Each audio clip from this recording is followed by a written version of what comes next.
Hello, 1 2 3 1 2 3 mic test, mic test. Hello, 1 2 3 1 2 3 mic test.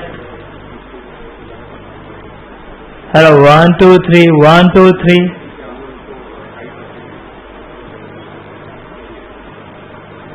थोड़ा वो कर दो ना प्रेजेंटेशन का, जूम करो ना, बटन होगा पीपीटी में presentation.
Good morning and welcome to the 5th edition of Mission Admission 2015, an initiative undertaken by the Times of India to help students with their college admissions.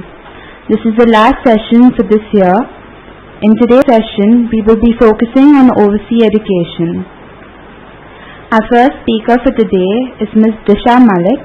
She is the director at College Core Education, a counseling center for the last 14 years and aims at providing quality education service to students across the country. She was a core strategic partner before becoming director. Please welcome Ms. Disha Malik.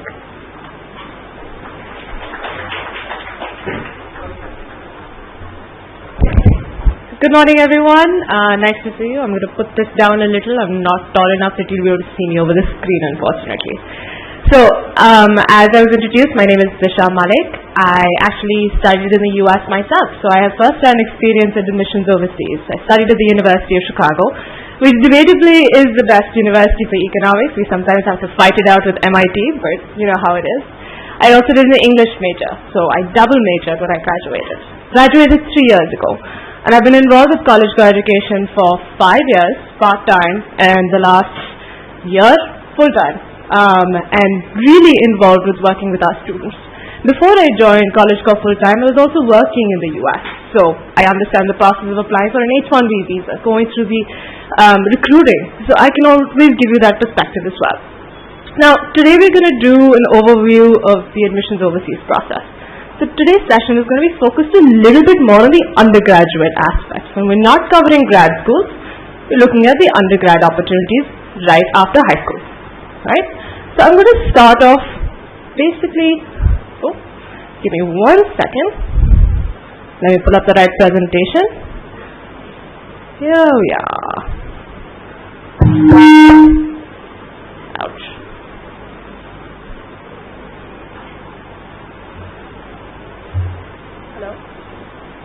Hello?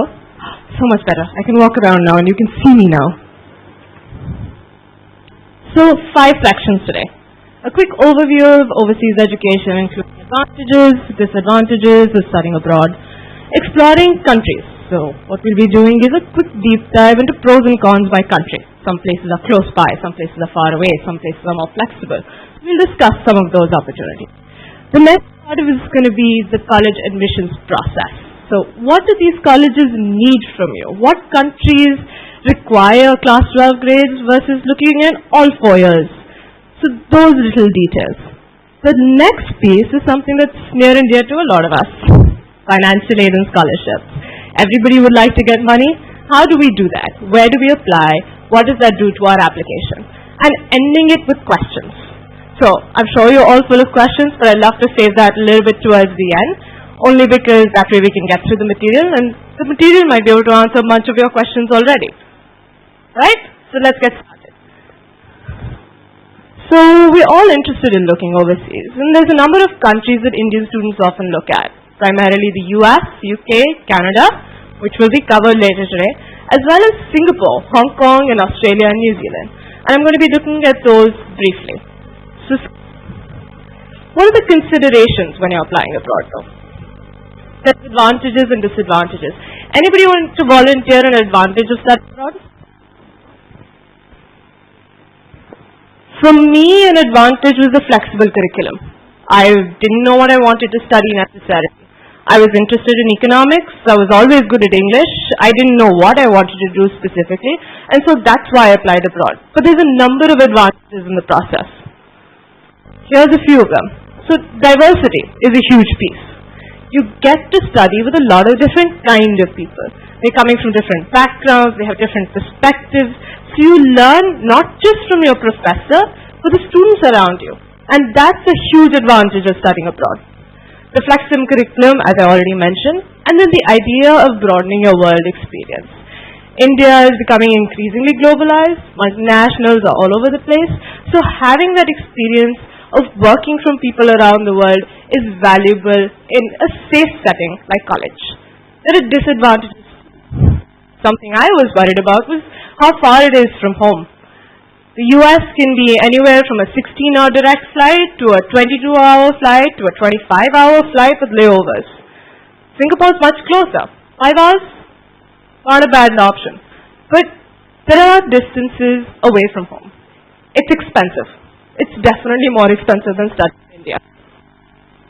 You have to adjust to a new lifestyle. Often you're living alone, you won't have the advantages of living at home where somebody gets you the food you like, somebody helps you do the laundry, somebody makes your bed. In fact, one of my friends who's doing medicine, he happened to mention this really quietly. He's like, it's strange living abroad. You know, you have a bath, you leave the towel, and then you come back about 12 hours later and the towel's right there on the floor. Nobody picked it up for me. So that's an adjustment you need to make. And then there is that fact that not all countries are safe. Living in Bombay, you guys are much more sensitized to being safe, right? You understand not to do stupid things. You understand, don't go down a dark alley when you're alone. But there are countries that are different, and some places might not be as safe. So that's a consideration, probably more for the parents. Now, if you look at the US, there's pros and cons to being in the US as well. Flexibility, which, as I mentioned, so I won't hit on it again. There's over 3,500 universities to choose from. Good universities. I mean, look at DU. Handful of colleges. Look at Bombay. Again, a handful of colleges. The IITs, you can sort of count them off. But when it comes to the US, it's actually 3,500 good universities you could apply to. And they care about extracurriculars. So we did a mission admission campaign in Dehradun as well, where somebody was just before us was talking about DU admissions in the ECN sports quota. 5% of the seats are there for ECN sports quota. So if you're interested in sports or interested in extracurricular, but you're not good enough and you don't want to leave that part of you, why not look at countries abroad which look at your holistic picture? They care about what you do in the classroom, but they also care about what you do outside of the classroom and how you're contributing to the society around you. So that's a huge part of it. So they'll care about in the application process as well as when you're studying there. Now if we get into the downside, I mentioned the long distance, but there's another aspect. The student might not be mature enough. When you have that much flexibility to choose from, some people can get distracted by it. So they'll go all over the place. They might not be able to decide on a major, they might not be able to decide what they want to do. So some people prefer some concrete direction. They might enjoy the fact that even in class 11 and 12, you sort of get to choose your streams. They like that decision-making process and they don't want to leave it up to chance. It's a huge investment cost. That's another aspect. So you want to be sure that when you're investing in your future in this way, it's going to pay off. Moving on to the UK. It's close to home. It's also very similar to India. The application process is much simpler and it's less expensive than the US. The US can cost you anywhere from 30 to 40 lakhs per annum, whereas the UK will cost you about 20 to 30. And the UK is 3 years versus the US, which is 4 years. So over time, that cost hit you. The UCAS application process is far more straightforward. You get to choose 5 colleges through that. You write a singular statement of purpose. It's more streamlined and simplified, whereas the US, for example, is far more complicated. The weather, however, might be a downside. Everybody's heard of how beautiful and sunny England is? Not really. It is rainy and cloudy and there is snow and it's not the best weather to be in. Also, most universities are residential only for the first year. So after your first year, you have to move out. You have to figure out your own accommodation. You have to figure out your own food. So those are important things also to keep in mind.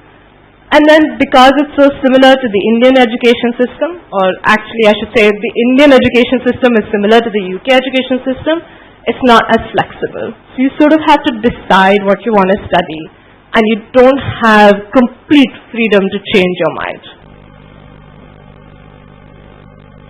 Singapore. This has been a great option for students in India for a long time, and for a number of different reasons. The tuition subsidy happens to be one of them. Now, the Ministry of Education has done an incredible opportunity to allow international students to come and study there. on a subsidized fees. And this is quite a bit of a subsidy. As to what you need to do to get the subsidy, you have to sign a bond with them. And the bond just requires that you work in a Singapore registered company anywhere in the world for 3 years to pay it back. Now, 2 years down the road, you might decide, oh look, I'm done, I want to change my job, my new job is not a Singapore registered company, what do I do now? They'll allow you to pay back the bond on a pro rata basis, so you can get out of it as well. So you get that education subsidized, and it's an excellent education system. They're intensive. It's not about you get to go to class every few times a week and you might get to bunk. No, this is an education system that's immersive. It'll teach you how to learn. But it's also competitive. A number of students in Singapore are Singapore residents and others are from mainland China as well. And we've all heard that there's a certain amount of competition when it comes to students like that. So it can feel like pressure. And for students who can't handle it, it might be a little bit too much pressure. There are very few colleges to choose from. I can sort of count them off on my hand. So NUS, SMU, NTU, which is Nanyang Technological University, SIM, maybe one or two more. So there's not that many options to choose from. The next country I'm going to quickly cover is Canada. Less expensive. That's a huge pro. Similar to the UK, it's about 20 to 30 lakhs. The Canadian government is very much in favor of employing internationals who study through the education system. So there's lots of opportunities if you want to immigrate as well. They're safe. Canada, in fact, has some of the safest cities in the entire world. The weather, not the greatest. Also, these universities are on the larger side. So in an introductory math class, you might have up to 300 students in your class. So that's pretty large. But they'll have smaller classes as well, so don't feel like that's your entire education either. It is a long distance away from home. It's the same as the US, several hours of flights, might even take a day. So it is far away. The next country I'm also going to jump into is Hong Kong. Now, how many of you thinking about Hong Kong, maybe entertaining that possibility? Not really too many people. And I think a part of the reason is there's a lack of education about Hong Kong as well. So it's close by, that's a huge aspect. China is a very quickly growing economy, so there's lots of chances for you to get jobs. Hong Kong especially is up there with the greatest metropolitans of the world. And it's an excellent education system. So two universities specifically that I would call out, Hong Kong University and Hong Kong University of Science and Technologies. They offer courses in English that allow you to learn without having a language barrier. Hong Kong as a whole is a huge home for a lot of expats. So there's a comfort in knowing that there's people like you, there's people who are familiar, and there's people who can speak English as well. But like I said, there's two universities I called out, so not too many choices. It's cheaper, which is a pro, but it's also a pressure-filled environment. Think of how many students go to Singapore from China. Well, Hong Kong, it's an even closer location for them. So it is a lot of pressure, but it's an excellent, excellent education system. Australia and New Zealand. Anybody interested in looking further down south? Alright. So, little bit of overview on this. The application and admissions for Australia and New Zealand are much simpler than a lot of the other universities. A part of the reason is not too many people apply as well. So it's easier to get into the system. It's less expensive, not vastly less expensive, not as much as Hong Kong, but there are less expensive opportunities. But on the downside, large universities again. So you might feel lost in the crowd without getting attention from a professor, especially if, for example, in India you've grown up having tuitions. You like that one-on-one contact. You might not be able to get that quite as much. And there is less diversity. So some of that experience of being able to go overseas and study with a lot of different kind of people is a little less, because there's not as many internationals there. So you don't get as global an experience. So if we start giving you an overview of the process, there's a couple of things that they're going to want. School academics happens to be part of it. After all, you are going to study. Then standardized test scores. So SAT and ACT, how many of you have heard of those? A decent number of people, right? Those are standardized tests required for the US as well as some places in Singapore. TOEFL, IELTS, those are basically tests of English tests. So what they want to see is your proficiency in the English language to make sure you can manage to study there. Most of that need is less about the admissions process and more about the visa process, in fact. So it's the visa and the embassies that will actually require you to provide that information. Letters of recommendation. They want to make sure that how you're presenting yourself is substantiated by people who know you. These could be teachers, these could be coaches, these could be people you've known really well who can talk about you in an academic setting. But then there's non-academic components as well. One of them happens to be the essay or the statement of purpose. Those basically, as the name suggests, is about why do you want to study there? Why do you want to study what you're studying? And the application essays can range actually. So for the US, they sort of want to get to know the person that you are. If you think about the common application essays, those topics will range from tell us about a time you failed and what you learned from it. Tell us about a time you challenged an idea or a belief. So they want to see thinking people. They want to see how you think through a problem. They want to see what you do with the world around you. That's what's important to them. And the resume and the CV.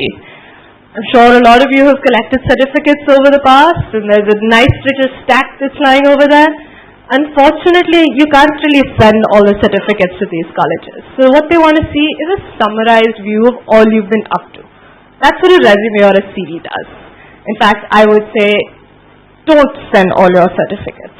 There's admissions officers I've talked to that have said, the heavier the file, the faster it sinks. They don't have the time to go through a lot of these certificates. So spending time on your resume is important. Now we know what the colleges are about, more or less. But how do we get there? So the next two sections are going to be about shortlisting colleges and then looking at application requirements by country. How do you shortlist colleges? There's several decisions that go in the process. We just talked about 6 countries. That's one aspect. So location does end up being an issue that you want to consider. Do you want to go to a place where you don't mind the cold? Do you want to definitely go to a warmer climate? Do you want to be in Texas? Is family close by? Those are considerations when it comes to location. Cost obviously is another consideration. We've already talked about there's a range of costs when it comes to fees across the world. So that might be an aspect that you want to consider. The facilities. Now, if you're going for an engineering course, you might love to go to a research-intensive university. Places that are really investing their time and effort into cutting-edge technology. Places where not just grad students, but undergraduate students get that chance to be able to get into the research aspect and work with professors. So that might be something you want to consider. If you're a sports fanatic, then, well, it's how are the sports facilities? What's the team like? I want to be able to join the soccer team and be able to play for my college. That might be important to you. The faculty and selection of courses. Each university will give you lots of different options, but some of them are known for certain things over others. So you might want to look at subject-based rankings and then figure out how good is this university for economics? How good is this university for English? This is sort of what I want to study. I want to go to a climate where I'm able to do the best that I can. So if you're looking at the US, you look at the US news rankings for the overall, but they also have subject-based rankings. Maybe you want to look at the QS World Universities rankings. That might be something that's important to you. If you're applying for business, I would recommend picking up Business Week rankings. That's where they start getting into the nitty-gritty versus other rankings that might not be able to cover it. Now, college or university. How many of you know the difference between a college or university? Or think there is a difference?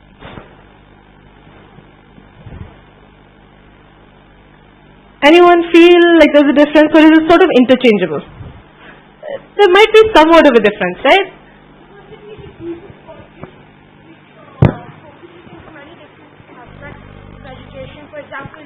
There'll be a school for economics and a school for, let's say, electronic engineering specifically, or maybe liberal arts or something like that. That's actually a great summary.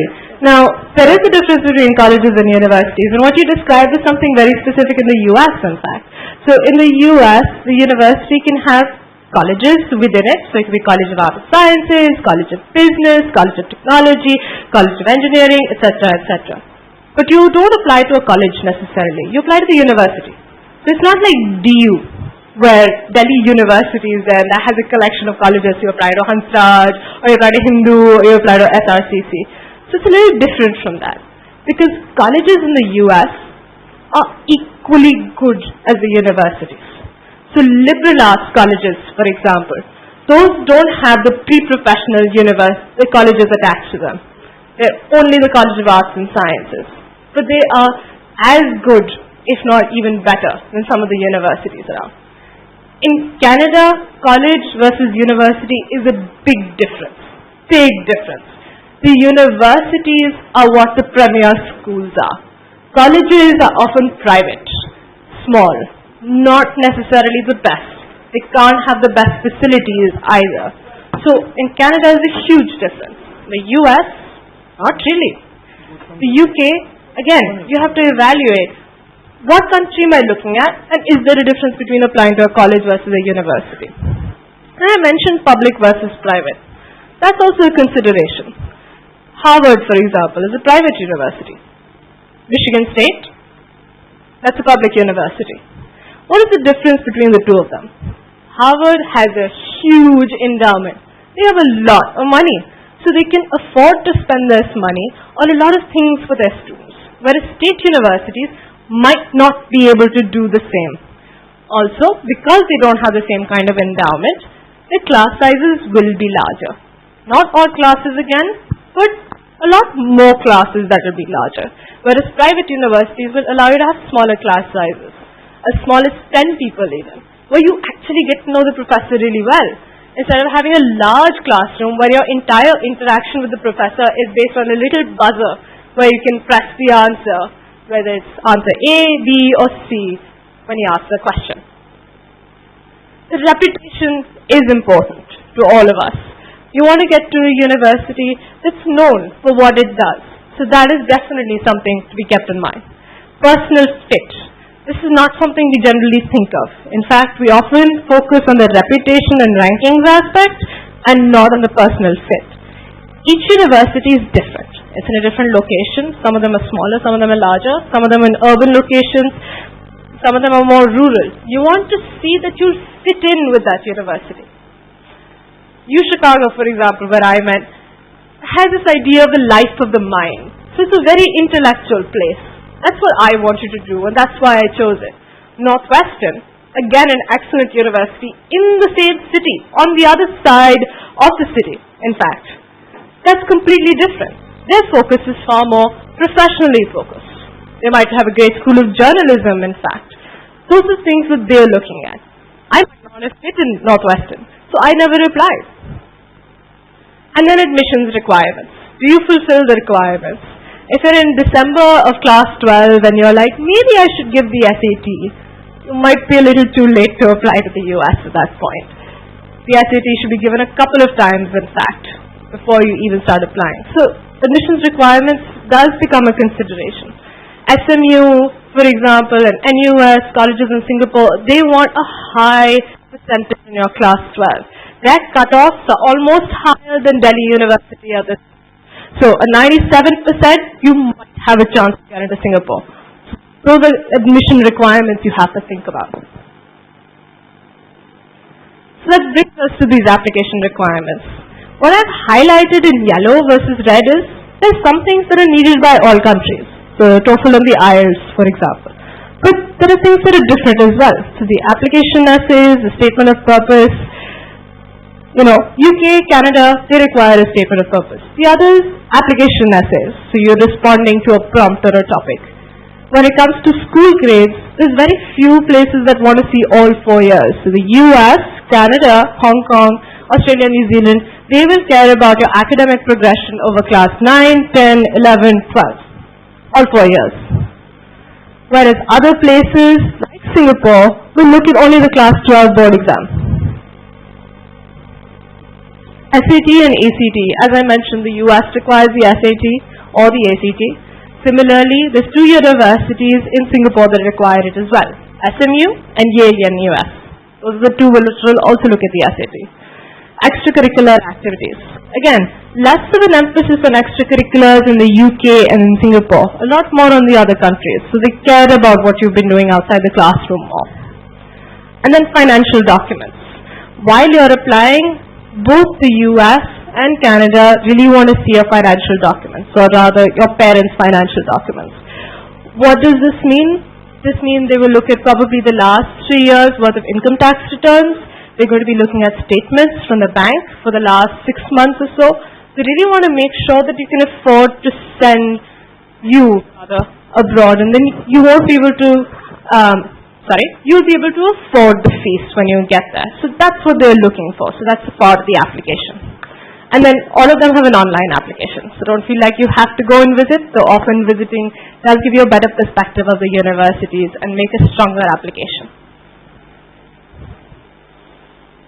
Now we're going to talk about financial aid and scholarships.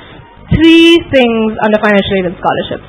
Merit-based scholarships, which, as the name suggests, is based on merit. So it could be a school grade, it could be the fact that you're a ranked golfer, it could be the fact that you're an excellent chess player, things that will make the university really want you. So they're going to tease you into it with money.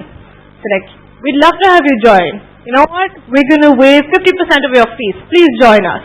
Or, you have an excellent leadership profile. We have the Robert A. Scholars Leadership Profile and Leadership Scholarship that we'd love to give you. That takes care of a giant chunk of your money. So it's based on how good you are for the university. Need-aware financial aid versus need-blind financial aid. Now, this is based on, again, your parents' income tax returns, statements, can you afford to go there? And you can be need-aware or need-blind. What does that mean? One, you look at the financial statement and the application together. And the other, you first look at the application, then you look at the financial papers. So, when it comes to need-aware, you might be great, but if they're paying for you, they're going to really scrutinize your application. And it's going to put you in a very competitive pool. So, versus a student that's going to be able to pay the entire fees, you want some money, I'm going to put you on the back end for now. I'll see if I still have money left over, then I might get you in. Need blind, so there's 6 universities that are need blind for international students. Those universities will look at the application, say this person is excellent, we're going to let this person in. Then it goes to the registrar. The registrar said, oh, they need money, but you already let them in. I'm going to fill their entire need, whatever they need. So there's 6 universities that do that. Not too many again.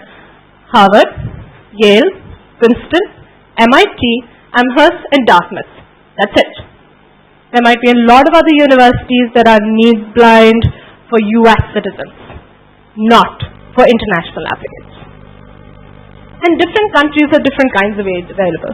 So I mentioned what Singapore does with the Ministry of Education. That's an incredible bond to be able to get your fees subsidized and just 3 years of work after, which is not that long a time. Especially if you're thinking about going for an MBA later, you'd love to be able to get that experience. So, get that experience, work abroad, then maybe apply for an MBA, and you get your fees taken care of quite a bit.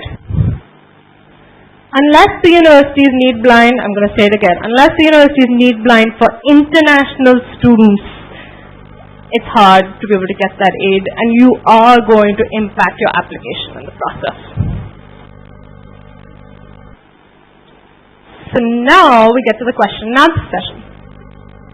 So I'm happy to open to any sort of questions. I think we have a mic floating around, so that just wait till the mic reaches you so everybody can hear what you're asking. Any questions?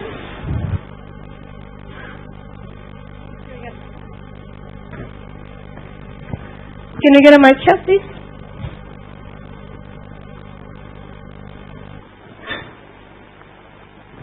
I did enjoy your presentation very much. Thank you. And really I admire the whole organization because it started in time. So that's something which is really very admirable. First question I have is, would you be able to tell us or guide us, what are the pros and cons of sending your child immediately after 12 versus after you do a basic a degree course? Because then they tend to be a little more mature. Are there any pros and cons in doing it this way? Because if you're spending for 3 years or 4 years, you're looking like a whopping amount of either 75 lakhs to, depending upon which place you go to. I mean, the US would be 1.2 CR, so it's a lot so of money. So what is the advantage in sending? Hello. What's the advantage of sending them immediately after 12th versus after, they do whether it's BCom, BA, or... So, I like to think of it this way. If you look at the Indian education system, a lot of the times the teacher is talking to the students. It's a setup very similar to this. It's a classroom style setup. Versus if you look at the education systems in countries abroad, it's often in a round table. So you're learning from each other. It's a far more interactive ability to be able to educate yourself. So the skills you walk away with are far greater than some of the skills that you might see in an education system in India. I will caveat this though. If you're, for example, wanting to study medicine, I would highly recommend stay in India. Best place to study medicine. Engineering, I would actually recommend law, India, or one of the Commonwealth countries. So those are considerations you want to keep in mind. The maturity of the student is another aspect. Are they ready?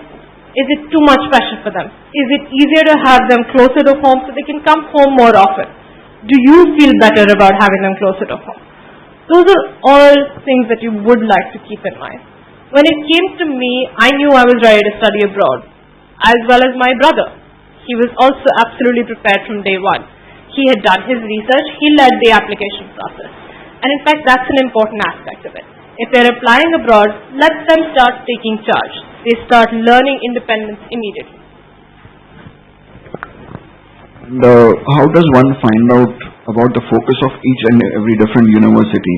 Like you said, in Chicago itself, whereas University of Chicago wanted more of personal thinking and stuff, versus Northwestern was different.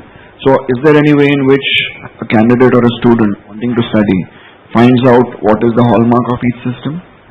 We're lucky to live in a Google age, so there's lots and lots of information online.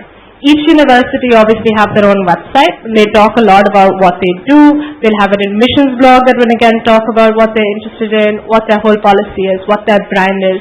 And then there's also websites like Unigo, College Board. Those are great forums for you to start doing research on, and those are far more interactive forums. I would also recommend there's Facebook groups. So if you're applying in the US, there's a Facebook group called the Great Indian Dream. That group is students who are all applying abroad, all students in class 11 or 12, and they're all connecting with each other, talking about different considerations, things they discover. So those are all great opportunities to find this information. Yes, question in the back. The thing was, when I checked the Oxford University website, it said that for people who want to go there for an undergraduate course, they have to go either from the ISC, CBSE or the IB board. But by looking at the American education system, will going to HSC board harm my chances of getting admission in a college for undergraduation in the US? No, it won't. So I was part of the IGSE system when I applied. My brother did the CBSE system when he applied. It doesn't hurt your chances at all. We work with students across all three boards, so IGCSE, CBSE and IB. It's pretty even when it comes to them, and the US universities are actually very good at trying to figure out what are the pros and cons of each system, and they understand it. What about UK? I mean, like, it was only for Oxford, or will also going to the HSC board harm my chances of getting admission in the UK for undergraduation? Unlikely that it should harm your opportunities. The good thing is you're going to have a specific session on the UK later, so it might be a better question for those folks because they'll be able to exactly give you a right answer. I don't believe it's going to harm your chances. They'll be able to give you a 100% answer. Thank you.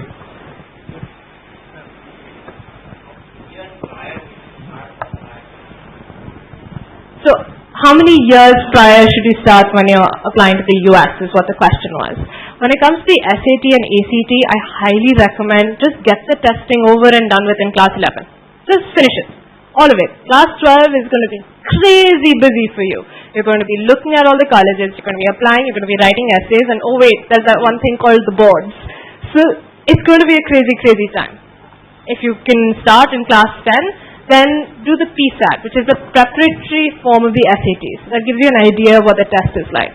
That doesn't mean that you have to give your scores for the PSAT to the college, not at all. In fact, it's a practice round for you. So you're better prepared if you want to get the SAT.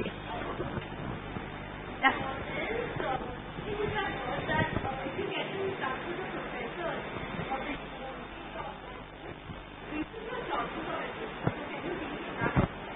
Of course. So the question is, does it increase your chances of getting into a university if you reach out to the professors? Yes, it does, because you're showing interest. So far and above somebody who just applied to the university because it was good ranked, and my neighborhood auntie told me that her son went there. You're actually showing sustained interest. You talk to a professor, you ask them questions, they might be able to reply to you, they might be able to give you guidance. In fact, there's students that I've worked with who've also been in touch with the Columbia Entrepreneur Program that is happening in Delhi. They get in touch with the professors and they've been guided when they start doing their own startups. Those are incredible things that you can bring out in your application. There's a question in the US applications which is called why, fill in the blank university. So, why UPenn? Why Columbia?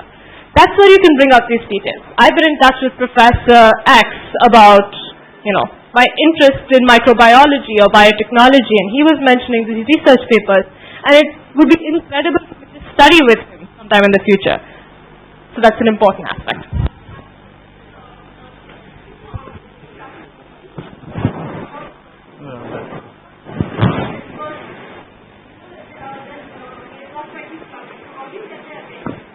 So the question is, how do you get the attention of these professors? They might respond, they might not respond.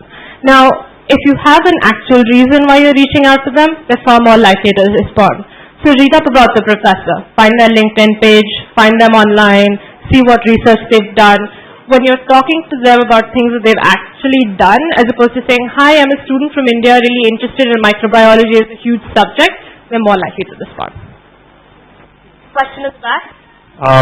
Just wanted to check about this flexibility of courses you talked about. Students are confused whether they would like to go into economics, commerce, literature. How do they go about it right now? Because in the next 2 years, in India at least, you would have to go through a board, which would be only one of the streams, commerce, science or arts. How would they go about it? So the landscape of education has been changing quite a bit. And in fact, there's a number of schools that have finally allowed you that flexibility to choose chemistry with business studies and political science. So to be able to do that cross-functional thing. But if you are in a traditional school system where you don't have that chance to choose, keep up with your interests. Just because you can't study it in school doesn't mean you can't take it as a sixth subject. The board allows you to do that. Or you could do it in extracurricular activities as well. A lot of schools will have an economics club, an environmental science club. Join them. Make sure that's something you're interested in. I also recommend that students do mini internships, so I like to call it. One weekend, you shadow somebody who studied that subject, see what they do in their job. That helps you understand.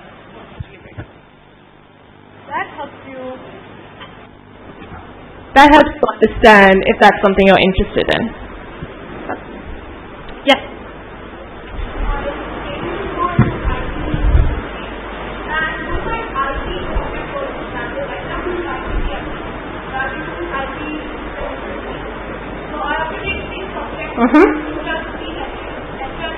CSS, yeah.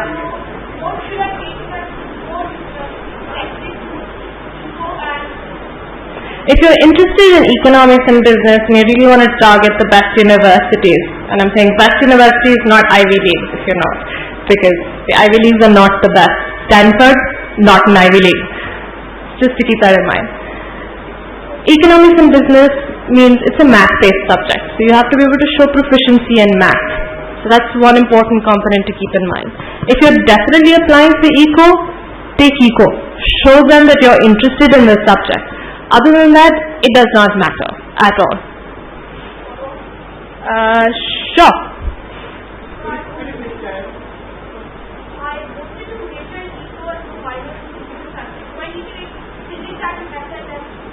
No, you don't need to take physics at that's a level to minor in computer science.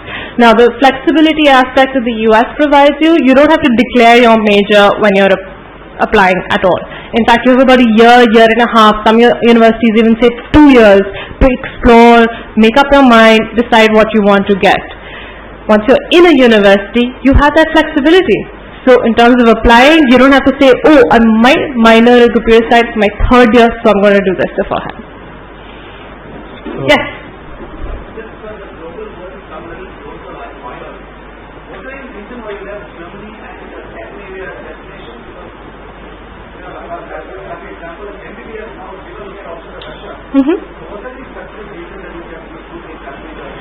So we stayed out of the Europe mostly because there's not as many opportunities to study English in Europe.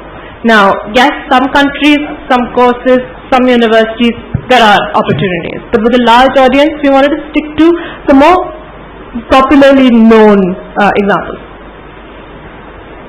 I have a question regarding the essays asked in common application. Since you're from the Chicago University, I thought I would ask one from that. In the spirit of an adventurous inquiry, pose a question of your own. If your prompt is original and thoughtful, then you should have little trouble writing a great essay. How do you approach these kinds of weird prompts, especially from Chicago? So UChicago has this reputation of having the weirdest prompts ever. Last year was, what's odd about odd numbers? That was one example that came up. Or where is Waldo? What is X? Those questions are supposed to make you think. They want to see what you can do with that. Now, one of the students, when he responded to why X, he talked about how he's a neat freak. He's very organized, very precise. That's the kind of person he is. He wanted to go study math.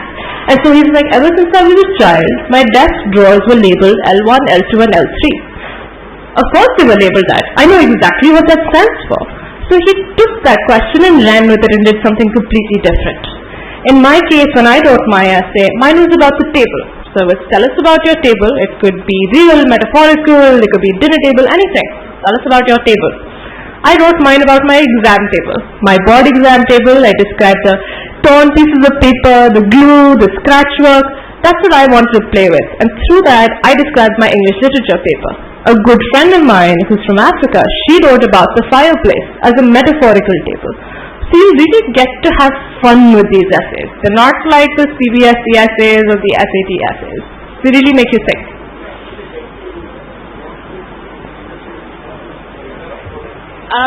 So the question was, is there a forum for previously written essays? Not necessarily. There are some essays available online which might be able to give you an idea. So if you just Google Common App essays, you might be able to find something. But there's nobody commenting on, is this good, is this bad? And for God's sake, please don't copy any of them. Hi.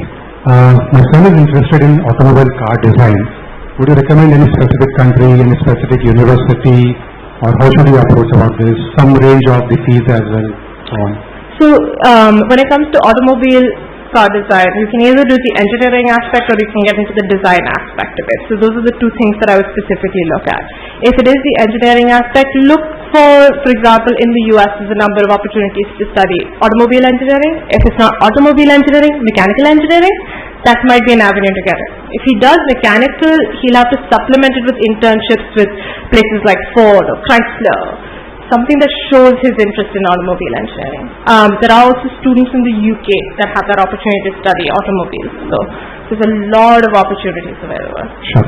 And also in Europe, we have most of these big car names like Ferrari, Lamborghini, and so on. Oh, absolutely. Again, but as I said before, not all courses in Europe are available in English. So in the graduate level, you might have more. In the undergrad, not as many. Thank you so much. Yes. SAT versus ACT. I love that question. So what are the components of the SAT? 3 sections: English, writing, math. What's the components of the ACT? English, reading, science, math. Seems a little similar with a couple of little differences. The English in the SAT is very much the focus. 2/3 of the entire exam is English. If you're not good at English, if you don't like reading, if you haven't got your vocabulary built up, maybe the SAT is not the right exam for you. The ACT has more of focus on the math aspects. If you're good at math, not as good at English, the ACT might be better. But before signing up for anything, my recommendation is take a practice exam. See what you do better at. There are conversions available online when you can see your SAT score versus your ACT score and see what you do better, so you can decide accordingly. Don't jump into something without making an informed decision.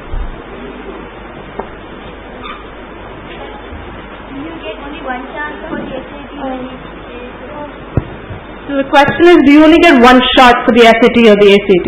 Unlike the board or the entrance exams, you get a lot of different choices. The ACT and SAT both happen 6 times a year, so you have that opportunity to take the exam that many times. Don't take it that many times. I would say anything over 3 attempts is too much. The university then starts suspecting, is this person even going to be able to hack the system? So if you're not doing well in one exam, might try the other exam. Cumulative, please don't do more than 3. As you mentioned before, you said that you don't have to pick a major when you're applying for university. So what do they grade you on when they go through your academics? For example, if you're aiming at, if you're not sure about your major and you say you got bad at math and you can't do math, what do they grade you on when they evaluate your application? So even though you don't have to declare a major when you apply, I recommend declaring somewhat of a major, because it helps them at least have an understanding of what kind of student you are. It also helps them differentiate between you and other students. So that's important. Now when they're evaluating your grades, they're going to look at your performance across all 4 years. So are you consistent? Did you dip? If you dipped with a certain subject, are you just bad at a certain subject altogether? Why did you continue it with that one then? So those are some of the traits that they're looking at specifically. Yes?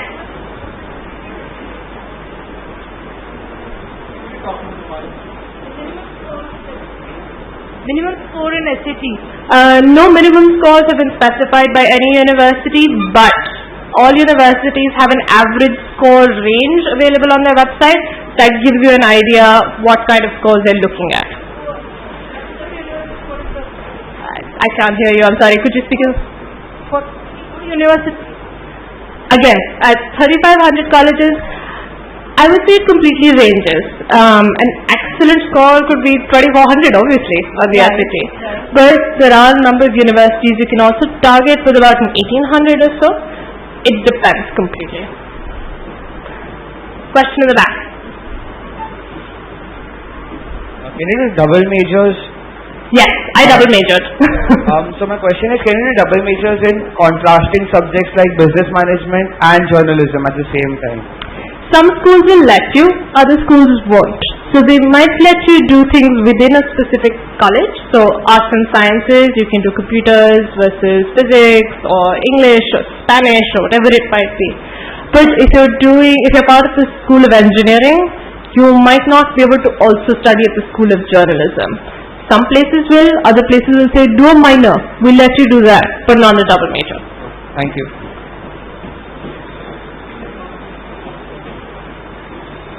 I'm sorry, I can't hear you. Spring versus autumn entry, is that the question? So there are some universities that will let you come in the spring. Most universities start traditionally in autumn or the fall. I would say both are good options, but the spring is the untraditional option, so you don't get that same advantage of going through an orientation program. You don't start up with the rest of your class. You don't have that same close-knit group of people that you make right in the beginning when you're all new and uncomfortable. So that is a consideration to keep in mind. I'm just going to quickly ask, how am I doing on time? Can we continue on for 10 more minutes? Great. Alright, so I'll continue with the questions. I think there was a thing of which one is better. When I was continuing with fall versus spring, I would personally say fall is better. Ma'am, for some who is wanting to do a graduation course in economics from overseas and is studying in IB currently. So if he chooses economics at the high level, whereas doesn't choose mathematics at the high level, you think it will hamper that person's chances of securing fees for graduation in economics? Some universities will actually care about that. Now, economics, you'll realize at the graduation level is very much math-based. So, certain universities that are far more heavy on the math aspect will look at it and be like, well, I know he's applying for eco, he's interested in it, I don't know if he can manage. So, they might question it. But, if you take it at the HL and don't do well, that might be worse. Because that's a definitive thing that they know that you can't handle it. Just before we'll be taking some more questions, we request that you all please stand up and speak into our mic while asking questions. Thank you. Okay, gentlemen over here, we're going to... Could you please highlight about GRE scoring? I'm sorry? GRE scoring. So we're going to be looking at the undergraduate admissions. GRE is going to be a grad school. Yes, so I'm going to be covering undergrad only, unfortunately. I wanted to know about the fees. I mean, are they, do they take upfront for the whole course, or do they have yearly or semester based? What is it like? So universities will structure things differently. Some places will ask you semester wise. If it's a quarter based system, then it's going to be 3 times a year. Other universities will even allow you to pay the fees every 2 weeks. So they might be able to give you a plan which will allow you to pay piecemeal. If you happen to have all the money at once and just want to pay it at that rate, go for it. Because the fees changes year to year about 3 to 5%. So it increases 3 to 5% a year. Yeah, my question is that I'm from KJ Somaiya and it is declared as autonomous. So we are not under Mumbai University. So will my admission, I'm in BSc, so will my admission procedure be different in MSc because I'm in autonomous? So I'm going to be talking about undergraduate admissions, not postgrad. I'm sorry. Okay, thank you. Thanks. Yes, I'm going to do IT next year. Yeah. So I want to take Eco and Business HL. Okay. So should I take Math HL also, or standard level would be alright? Why not take Business HL, Math HL? Okay. We can talk about this a little bit more since it's such a specific question. Okay. And also about the new SAT that's going to come in next year. Yeah. So is that going to be different than? It is going to be different on the current SAT. Now the site has said some specific things, the SAT site. What it has said is there's going to be no negative marking. They said the writing section is going to be optional. Now those are some changes that are going to happen in the SAT. But nobody knows what the new exam looks like. Not even the people at the training centers in the city. So no one has that opportunity. So if you happen to take the first new exam next year, you are going to be the guinea pig. Yes? Is it going to be a preparatory for that SAT, or? Yes. Is it the old thing? The PSAT is going to evolve as well, so it will be a preparatory. And again, because it's a preparatory, it's not going to any of the colleges, so it gives you an idea of what the actual exam is going to be like.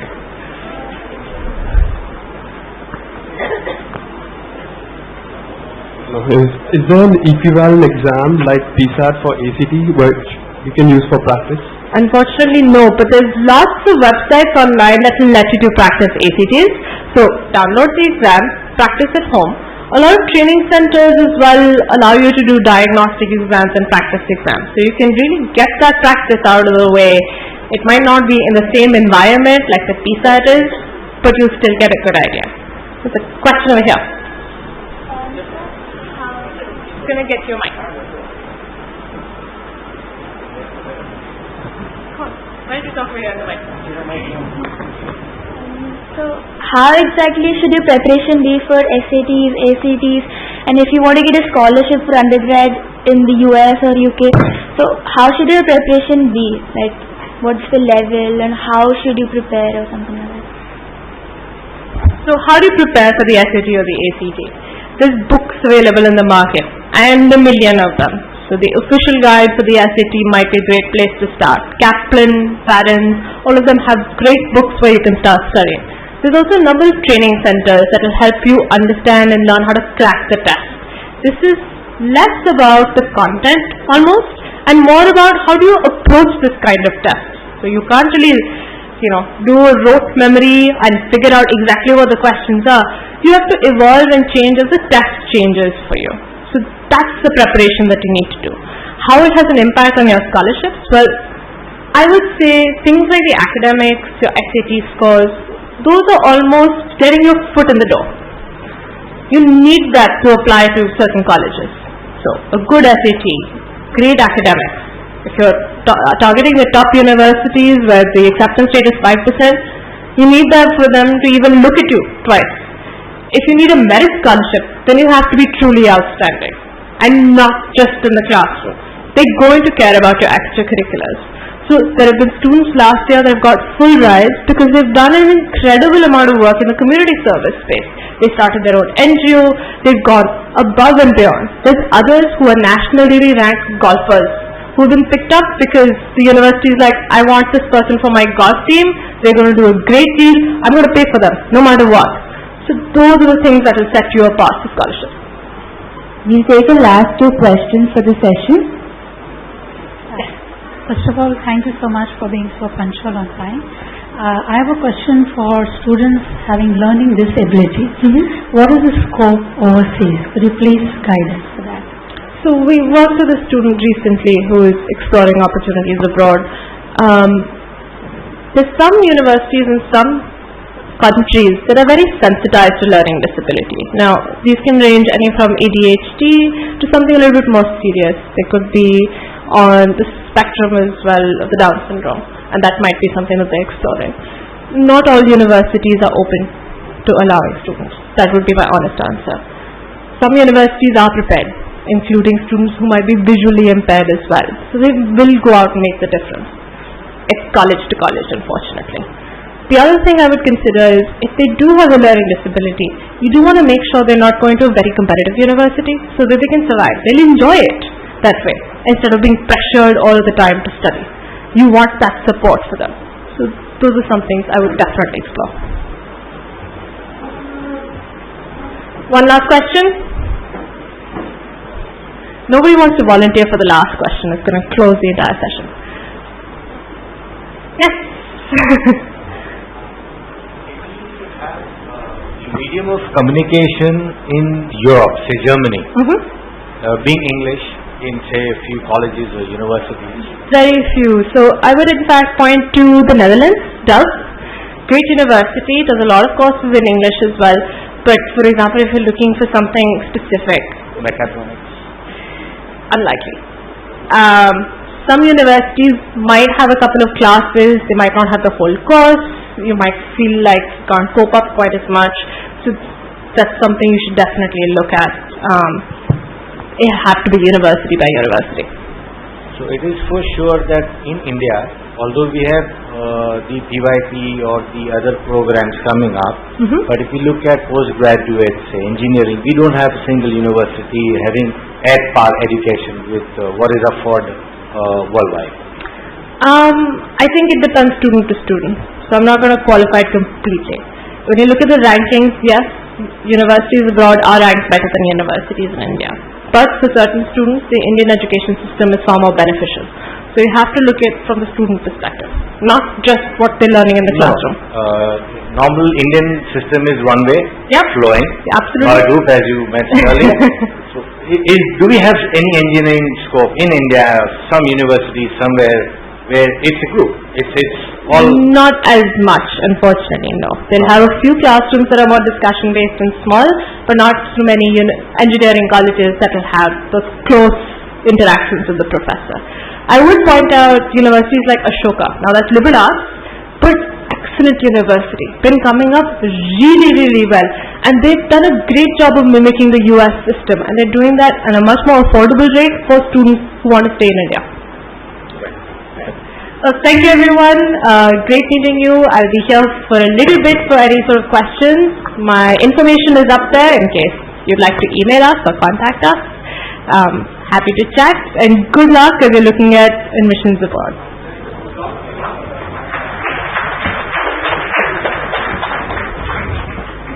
Thank you, Ms. Disha Malik. Our next speaker is Mr. Ryan Pereira. He is the Regional Officer at United States India Educational Foundation. USIEF is a non-profit and a non-government organization that aims at offering promising students the opportunity to pursue advanced education and training in the US. Please welcome Mr. Ryan Pereira.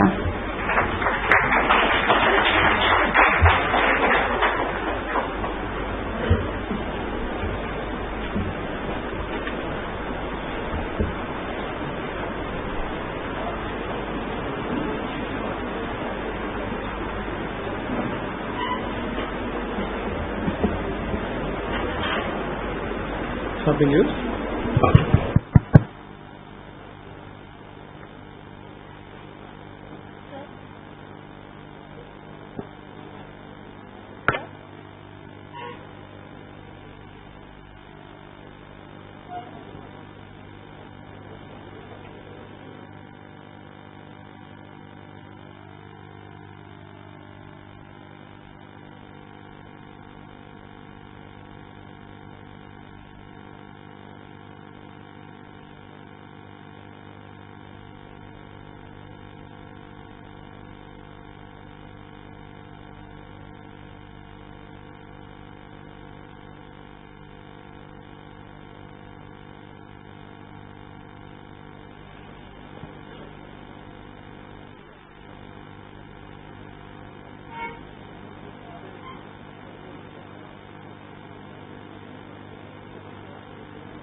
All right, good morning. Oh, good. I was sitting in and listening to all those lovely questions. Before we get started, there was one question about KG Somaiya. Yes, sir. Your BSc that you were talking about?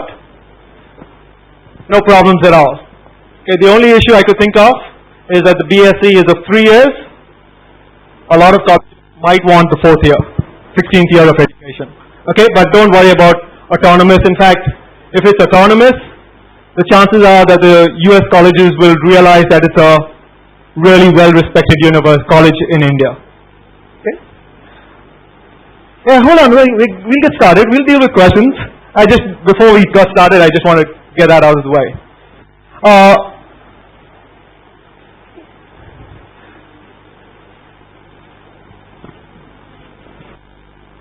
All right. So, a little bit of housekeeping. How many of you all are looking at undergraduate studies in the US? Oh, wow. That's nice. And the rest are all graduate? Any PhDs? No PhDs, come on. There are lots of reasons to think about it. Okay? How many of you all have heard of Education USA? Where did you hear about it?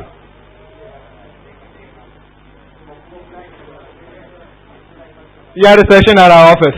Okay. Education USA is the US Department of State body to guide students who want to study in the US. So if you have any questions about higher studies in the US and you contact the US consulate, they're going to send you to us. Okay. So in Mumbai, we represent Education USA. So I'm going to talk about higher studies in the United States. I think I'm going to use this. It's breaking.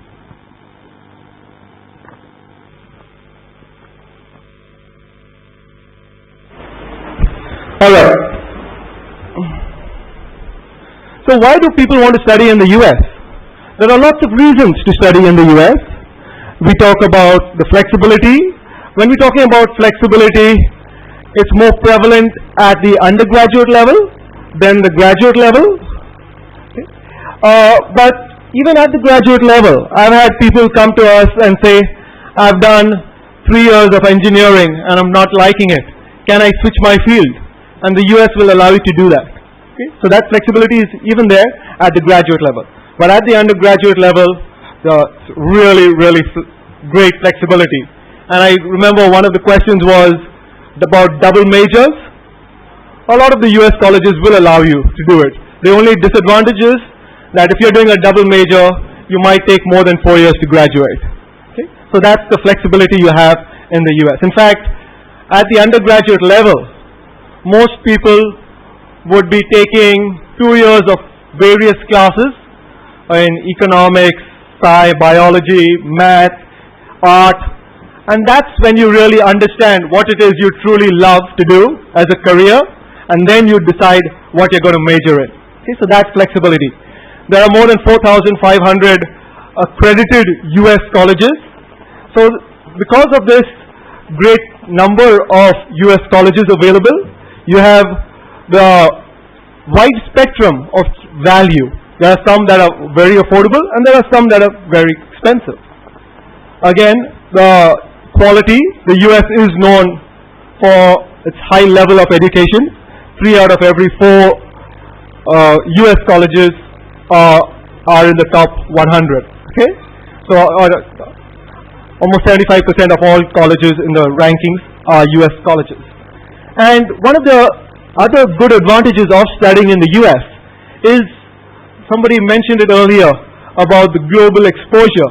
On a given US campus, you're going to be exposed to people from about 100 different countries.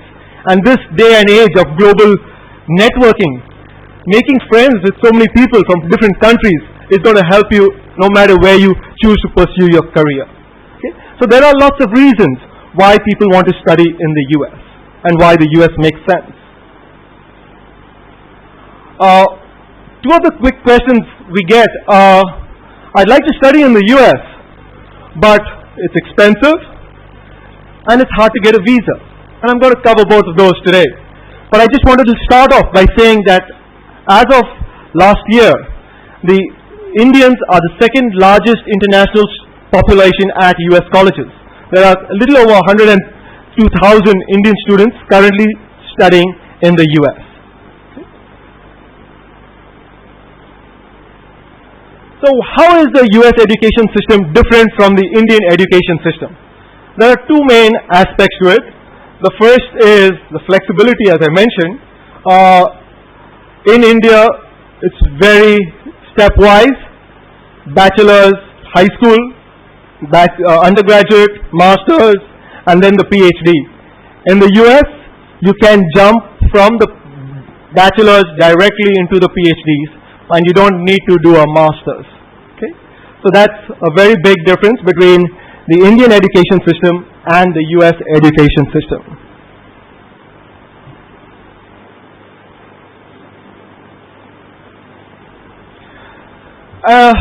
One other issue we keep hearing about is, I want to study in the US, but there's so much of information. Where do I get authentic information from? If I do an internet search, I could get 100 hits on experts talking about higher studies in the US. To deal with that, Education USA has put everything on one website that's available for free for anybody. And that's what I handed out here. Okay, it's educationusa.state.gov. Everything that I'm going to talk about is available for free on that website. It will walk you all through the entire process. If you all have any questions, our office is right beside Churchgate Station. Okay. So, you didn't get one of these?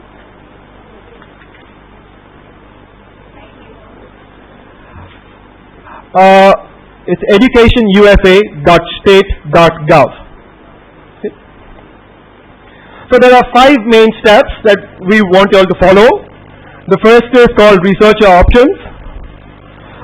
When we talk about researcher options, what comes to mind? What is the first thing you need to do?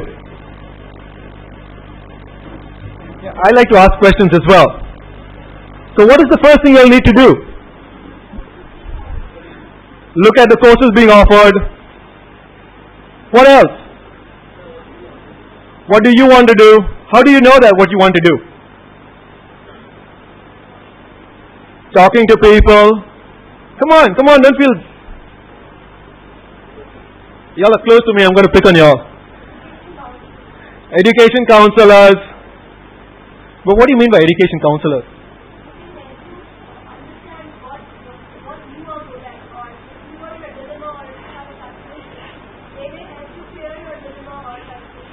That's true. That's very true. Or any other things that you'll think is the most important thing to do when you'll start this process? You'll start this process about 1 year in advance. The first thing you'll need to do is do a self-evaluation. Okay? Once you understand, spend 2 or 3 weeks thinking about what am I good at, what are my career goals. Once you understand what it is you're looking for, then you all can start looking for which universities will help me achieve my career goal. Okay? So always do a self-evaluation. And how do you do that? On the Education USA website, there's a 9-page PDF called Define Your Priorities. Again, it starts asking you all various questions. Just answer those questions. It gets you all thinking about what do I want to study? Why do I want to study in the US? Okay? And again, I want to emphasize, I represent Education USA, which is the US Department of State, but always keep in mind, it's about finding the right fit for y'all. So while I'd love all of y'all to study in the US, there are, I heard, mechatronics. There are very viable opportunities in other countries such as Germany. Okay, so always look for what is right for y'all. So we have define your research options, that's what I was talking about, define your priorities. Then know your budget. Have an idea of how much am I willing to expend on this. It is expensive, as we're going to see. Okay? And research and narrow your choices. We'll talk a little bit about that in just a minute. The second step is finance your studies. We're going to talk a little bit about that, where we're going to talk about the various sources of financial aid, how to prepare a budget, and how to finalize your universities that fit your budget. Then you complete your application. The first 2 steps should happen about 1 year in advance. Then you start completing your applications about 6 to 8 months before you actually join the US. That is get your letters of recommendations, get your essays done, send in the applications, all those kinds of things. Then you get your visa, and finally you get ready to go. Okay? And we'll touch on each of these in just a minute. So how do we know which is the right fit for you? There are lots of options. Okay? What is it, a private school? Is it a public school? What does it cost? Is there financial aid available? What are the various majors offered? Is it in a big city, in a small city? Okay? Does it offer on-campus housing for all students? So what is very important when you're looking at schools? What are the criteria that are very important? Come on. Yes.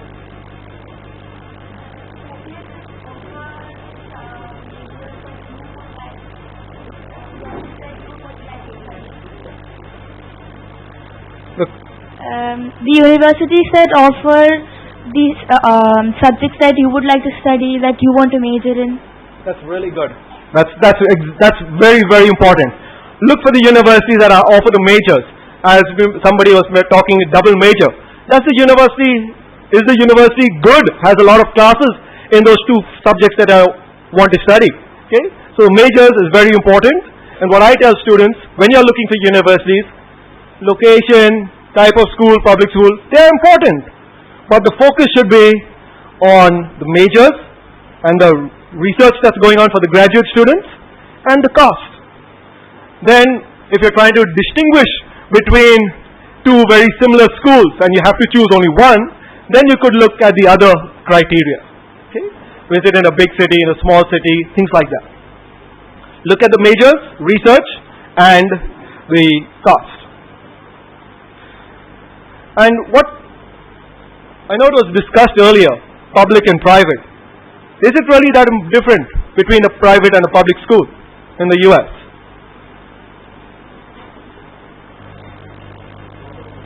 Probably.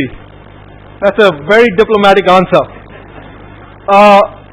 The answer to that is it doesn't really matter whether it's a private school or public school. Okay? Private school, the only difference between a private school and a public school is that the private schools don't get as much funding from the government, whereas the public schools get substantial funding. Most of the funding will come from the state governments, and because they get the funding from the governments, most of the public schools will have slightly larger classes, because to get the funding from the government, they have to take students who pass high school from that state. Okay, that's the only difference. So don't say that, like, don't try to make the analogy that the public schools are like our municipal schools in Mumbai. That's not true at all. Okay? There are very, very fine public schools in the US. And when I use the term schools, I'm referring to colleges and universities. Okay? They are all, generally, we're going to talk about it, but generally public schools are cheaper than private schools. Okay? There are two websites on there, and also on that little sheet I handed you all. Collegeboard.org and Peterson's.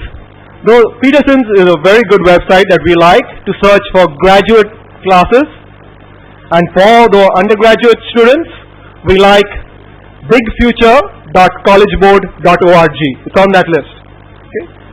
Because the reason we like these, there are multiple reasons why we like them. I'm going to give you all the big, it's on a white sheet of paper. I'm sorry I got about 100 copies. Just go to our website. All those information's on there. Okay, usief.org. All the information's on there. But bigfuture.collegeboard.org is a great website for undergrad. And the reason it's really nice is because it has about 25 different filters. You could put it by location, by majors offered, and it will quickly filter out the universities that offer those majors or offer financial aid for international students. Okay? And the main reason we like these websites is because they put the universities randomly. They don't say that these are the top ranked universities offering these majors and all that. As Education USA, we represent all accredited universities in the US. So my advice to y'all is, don't look at just the name brand universities. Surely there are some very good name brand universities in the US, but there are lots of universities that could be cheaper, easier to get in, and you'll get a great education at those universities. So the application process is basically, this will occur if you all are thinking of August 2016.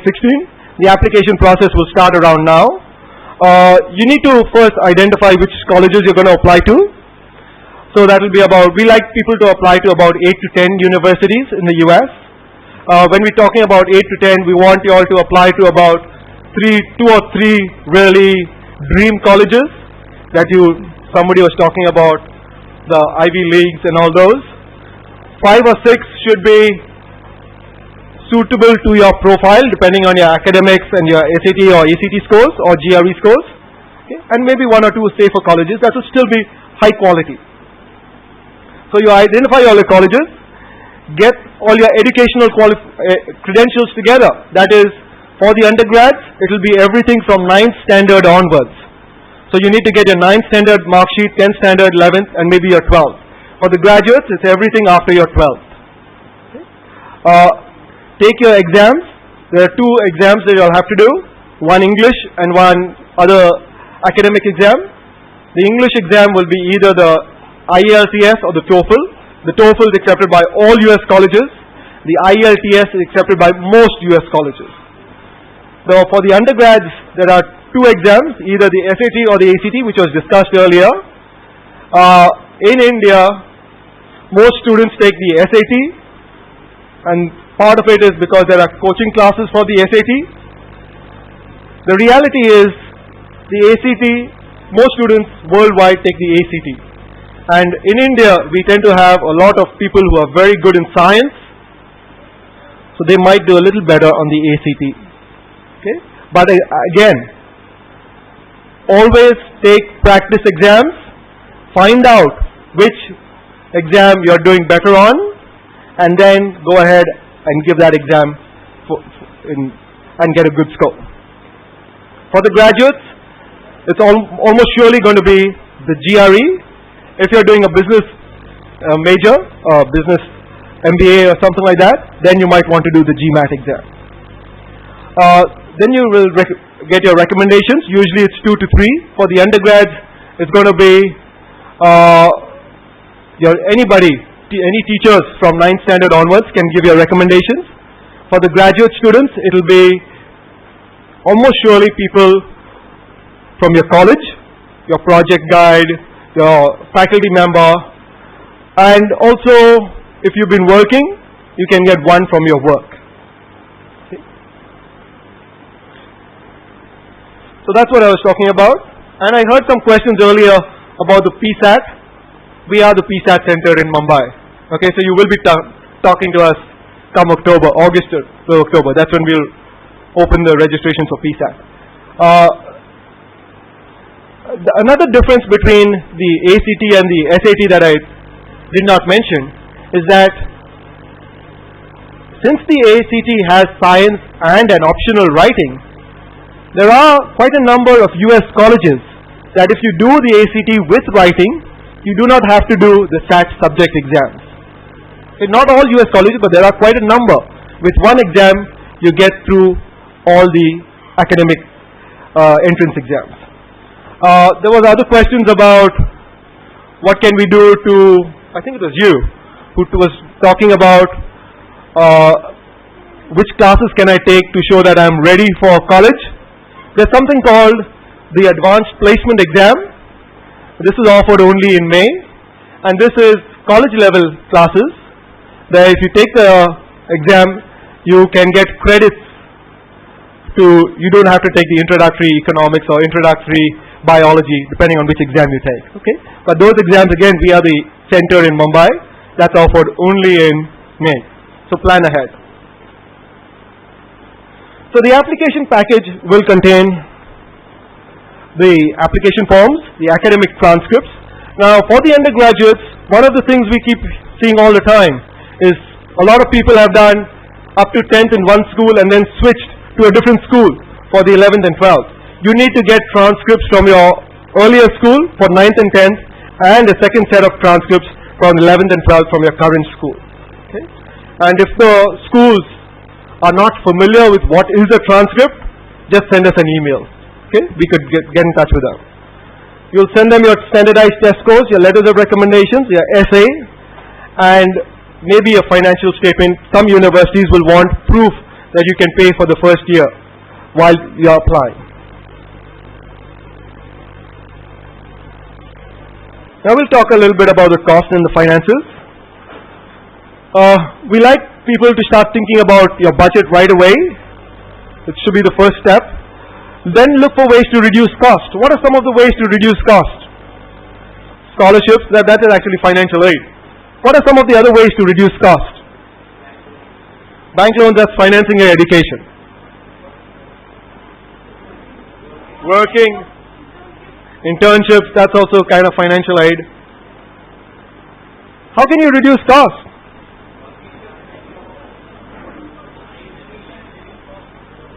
That's right. Okay, there are numerous ways to reduce your expenses. First is just look for universities that have cheaper tuition. Okay, that's the single thing that you cannot control, the tuition at a university. Then you could look for ways, universities that are in cities that are much cheaper to live in. I keep telling students, I was at Ohio State, in Columbus, which is the capital of Ohio, and I had this nice one-bedroom of air-conditioned apartment, 10 minutes walk from the lab, paying $400 a month. And I go back 6 years later, it's risen to $450 a month. It's very affordable. Then I went to work at Cornell University, and I was in a 100-year-old building and paying $900 a month. Okay, so it might not seem a lot, but $500 a month over 4 years is $24,000. Okay, so think about this when you are looking for ways to reduce cost. Another way to reduce cost is accelerate your program. Take exams in India, like the APs. Okay, I had a student who did 4 APs last year and got 30 credits, 1 full year. Okay, so the person became a sophomore when he joined the college. So there are ways, and for the graduate students, you could look for master's programs that finish in 1.5 or maybe 1 year. There are now colleges offering the MEng programs which are done in 9 months. They're just as good, and you're ready to work in 9 months. So there are lots of ways to reduce cost without having to break the bank. Okay? Then you can also look for financial aid. How much does it cost to study in the US? At a public university, the tuition will be approximately $25,000 a year, approximately. At a private university, it will be about $35,000 a year on average. But in addition to that, you have about $10,000 a year for the room and board, books and supplies, and your personal expenses, health insurance and things like that. So you're looking at somewhere between $30,000 to $45,000 a year, depending on where you're studying. There's good news. For the undergrads, the vast majority will use their personal funds to pay for their education, but 10% of undergrads, international students, got some funding from the US colleges. So that's significant. And then there's other sources of funds such as foreign governments or agencies in your home country that will provide funding for higher studies. For the graduate students, it's a lot better. Almost 1 in every 2 will get some kind of funding from the US college. Okay? This could be in the terms of a scholarship, it could be in the form of a teaching assistantship or a fellowship. Okay? So there are a lot more opportunities. And by and large, it also depends, getting funding depends on what you're studying. Those studying in what are called the STEM fields, anybody knows what STEM is? Science, technology, engineering and math. Those are the fields that the US government has decided they need a lot more people, educated people in. So they put a lot more funding into the universities to train people, and so there's a lot more funding for students in those fields. In fact, and I know there was nobody thinking about the PhD. The PhD in the US is almost surely going to be fully funded. Now suddenly everybody's thinking. Okay? So look at ways to reduce cost, find the best buys, think about the location, and look at ways to accelerate your cost. Then there's financial aid. There are 2 main types of financial aid for the undergrads. You have the merit-based, which is, you're such a good student, here's $10,000, just come to our university. You could use the money for whatever you want. Okay? Whether you need the money or not, we're giving it to you. The need-based financial aid is, first they'll look at your application, decide whether they want to take you, and if they want to admit you, then they'll look at how much of money can your parents pay. So if the college costs $40,000 a year and your parents can afford $10,000 a year, they'll give you a scholarship of $30,000. Okay? So that with your parents and the college support, you can afford to attend the university. So that's need-based financial aid. Yes, sir.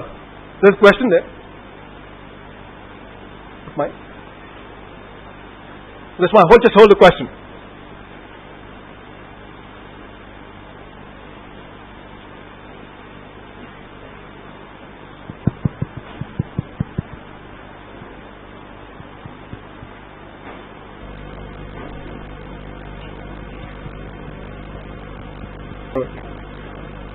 We'll get back to your question in just a minute. Okay. Then for the graduate students, there are 2 main types of financial aid. You have the fellowships or the assistantships. The fellowships is like a scholarship. It's just a certain amount of money that you're given. Whether the assistantships, you have to work for it, either as a teaching assistant or to do your research for a faculty member. Now, I did mention that for the graduate students, about 40% of them get some funding from the US colleges. That's true. That number is accurate. But most people that I talk to will say, I need to get full financial support while in India. That's usually a little more difficult to get. Okay, it's harder to get the teaching assistantships and the research assistantships while in India. It's far more probable to get that funding after they've seen your grades and seen you as a person. So don't say that I'm going to go to this college and I'll get a scholarship for the second semester onwards. That's not a good idea. What happens if you don't get the scholarship? Okay? So plan for colleges that you can afford right now. If you get a scholarship, even better. In addition, the US allows you to work for 20 hours a week on campus.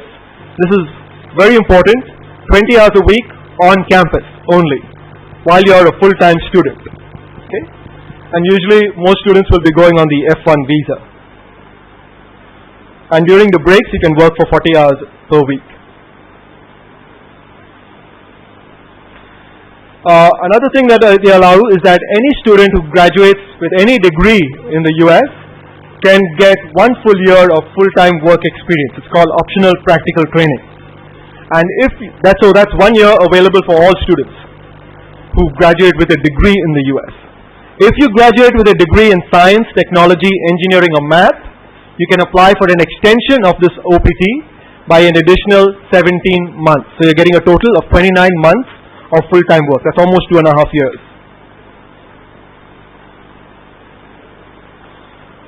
A little bit about the student visas.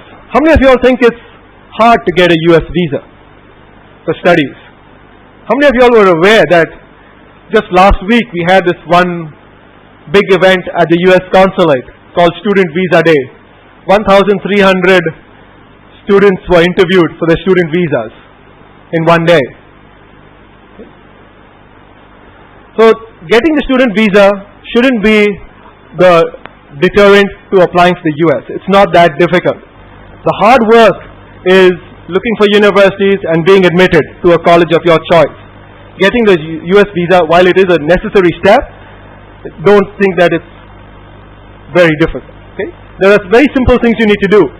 Once you're admitted to a US university, the US university will give you a form which is usually called an I-20. Okay? That form will tell you which course you've been admitted to, how much it costs, and how you're paying for it. Once you receive that, then you start the visa application process. And there's one very simple website, ustraveldocs.com/in. Okay, and that includes paying a $200 service fee and scheduling 2 appointments that you need to do. One is for the fingerprints, and the second is for the actual interview. It's really very straightforward, and later on next year when you are getting ready to apply, we'll be having lots of sessions with the visa officer to talk to you all about the visa application. Okay. And finally, once you've done all the hard work and you've been admitted, you get ready to go. We have a 1-day workshop, usually in end of June or July, early July, which gets students. We talk about safety and security in the US, how to succeed in a US classroom, all those fun events. Again, next year, this time, we'll be talking to a lot of you all. So, in this process, start as soon as possible, okay? Apply as soon as possible. Follow all the instructions. In the US, each university operates independently of one another. So, they'll set their own rules. Some will say, send us the documents by a courier, hard copy. Some will say, tell the professors to upload the documents themselves. And some other universities will say, just give us the email addresses of the professors, we'll contact them. So whatever the university wants, follow their directions. Submit the documents by the deadlines. Most of the applications will be done by December for the 8 months in advance. And then comes the time, January to April, where you'll wait to hear back. Okay? As I mentioned, there's lots of information available on the Education USA website. In fact, every Friday at 4 o'clock, we do a webinar where you just log in. You could, wherever you are on various topics. We have both the US universities and our Education USA advisor talking about various aspects of the application process. And to keep up to date with what's happening, please just go to our Facebook page. Okay, all the events will be on the Facebook page. There's an app that you all could download to get all this information. It's the Education USA app. Okay. And as I mentioned, we have centers in wherever there's a US consulate or the embassy, there'll be a USIEF, and we also have 2 centers, one in Bangalore and one in Ahmedabad. And we have a library that's available, the reference materials available for all students. For those students, we also have testing materials, but that's meant for members only. Okay. So again, that's my contact information. Thank you for your attention. I'll be happy to take questions. Yes, hold on. Rules for questions. You have to speak into a mic and you have to stand up. There's a mic right behind you. Right, this lady. Right there. We'll come back to you. Yes. Yeah, I wanted to know about the financial aid if we go through immigrant visa. Financial aid for? Immigrant visa for the universities. Do we get? So you've got your immigrant visa, the green card. We haven't got yet, but in 1 or 2 years we'll be getting. Just for information. Yes. If you've got a green card, then you're eligible to apply for something called FAFSA, where FAFSA, Free Application Student Aid. So that's available for all US citizens and green card holders. Okay, and the US college that you're applying to will guide you into which form you need to fill. Yes, sir. One second. You mentioned about the financial aid that they can assess it. This is how much you can afford and the balance they can aid. Yeah. How is that assessed? That's a good question. The question is, how do they, for need-based financial aid, how do they know how much the parents can afford? They'll ask for the financial documents of the parents. And again, I had this case this year where one of my students got into Princeton and he bargained with the university to increase his financial aid package. So they looked at how much the parents could afford, and the parents had a really good year. So they said no financial aid. He says, "You're not giving me financial aid, I'm not coming." So they gave him financial aid. Some. Okay. So, but they do look at how much the parents can afford, and they do put it into context of the Indian situation. So you're not going to be making the $100,000 that a US university or normal person might make. But if you're making a substantial amount from the Indian context, it will still reduce your financial aid. Yes, ma'am. Sir, how far it is easy or difficult it is to get a job in US after completing MS degree? Because I've heard few people are not able to get job over there after completing the degree and they come back to India, and I would like to know how what is the importance of MS degree in India if they want to get a job in India? That's a very, very good question. Again, I'm not the expert on jobs, but what I can tell you is that which field is your child going to study? She's doing engineering. Okay. She wants to pursue MS in US. Yes. So electronics field. If somebody is doing one of the STEM fields, science, technology, engineering and math, they're getting 2.5 years of full-time, almost 2.5 years, 29 months of full-time work experience in the US. What I recommend is that the students try and get, and this OPT, the company is not processing the paperwork. All the paperwork is being done by the university. So it's easier for the companies to take somebody who's on OPT because they don't have to do any paperwork. So during that OPT, the students should try and get a position in a company, preferably a multinational, which has operations in various parts of the world, including India. Then, if need be, the student can be transferred to the location elsewhere. Okay? But at least 2.5 years is, yeah. And what is the value of MS degree in India, sir? It depends. If it's a 2-year degree, it should be fine. Sometimes for Indian government jobs, they may not look upon a 1-year master's degree in both the UK or in the US.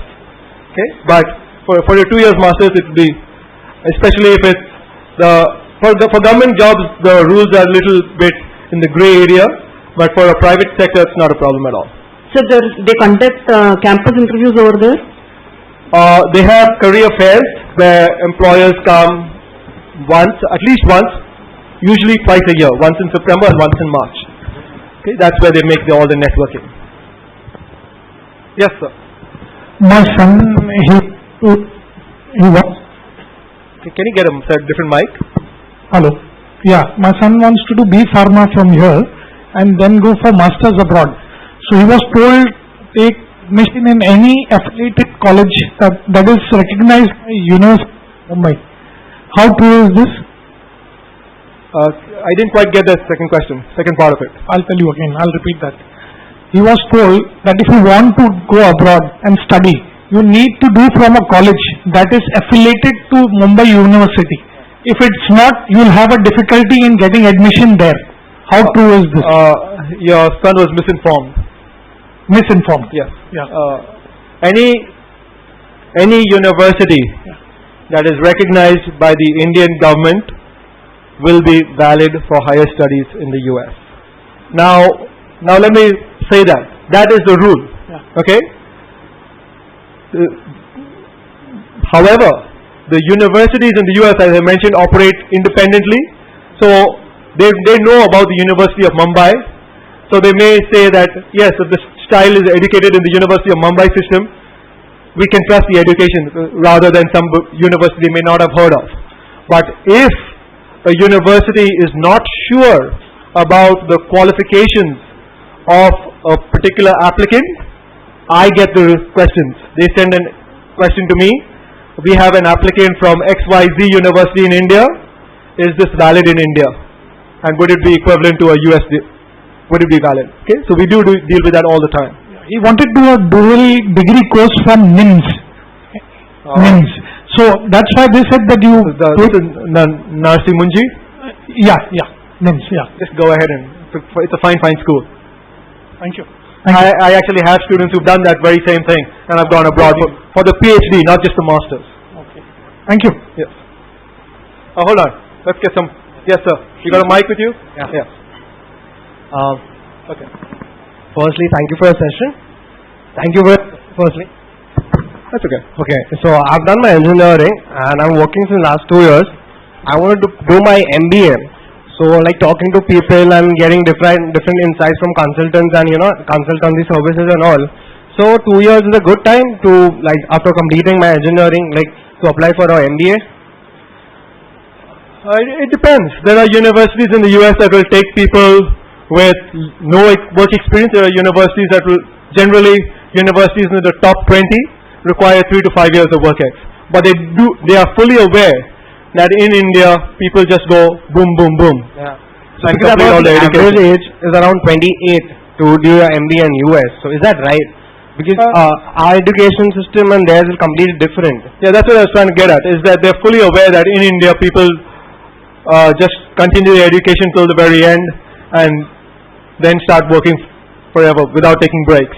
But do you get into a decent college after work ex of 2 years? If your GMAT score and everything is all right up to mark? If you got a good GMAT score, you're going to get in to a good school.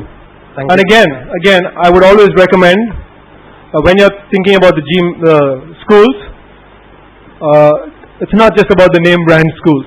Okay, there are some very, very fine business schools in the US, but I know other students of mine who've got full funding for MBA, which is kind of unheard of. Okay. In some of they're still decent schools. So, hey, if I'm getting a free education, I'll take it. Thanks a lot. Yes. There's one here, right here. Last question, sure. Now I'm in the 10th standard. So how do I groom myself and get myself into the track to get an admission for undergraduate in USA with scholarships and at least 50% of funding? That's a good question. How do I improve my profile to first get into the US, good college, and then get funding? One of the favorite things that I hear from undergraduate students is what kind of community service, social work this do to improve my profile. Okay. There was a study done of about 350 admission officials for undergraduate studies in the US, undergraduate colleges, and they were asked to list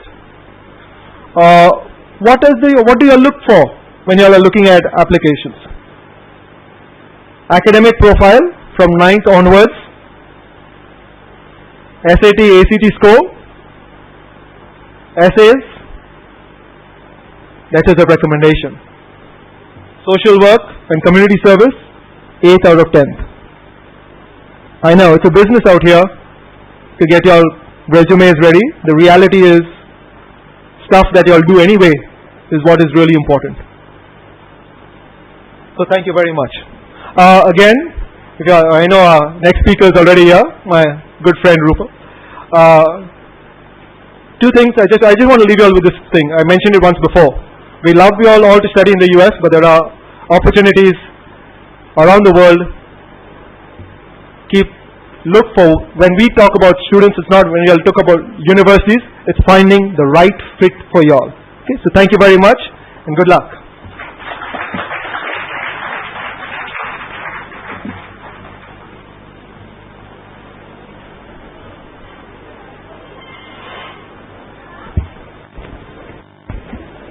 Thank you, Mr. Ryan Pereira. Our next speaker is Ms. Rupal Parekh, who is the manager UK Education at the British Council. It is the United Kingdom's international organization for educational opportunities and cultural relations. So please welcome Ms. Rupal Parekh.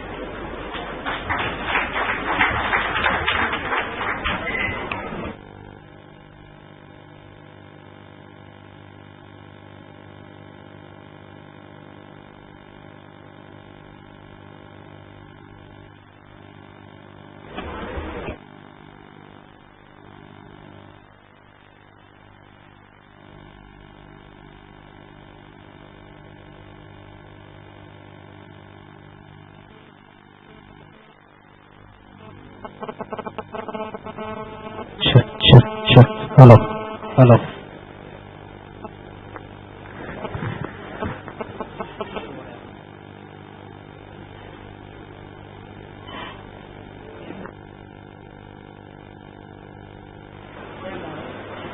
Check.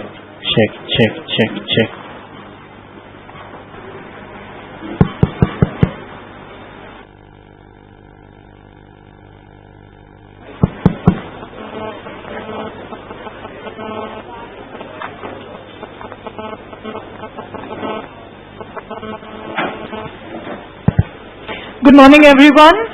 My name is Rupal and I'm from the British Council, the Education UK Department. I am passing down two forms.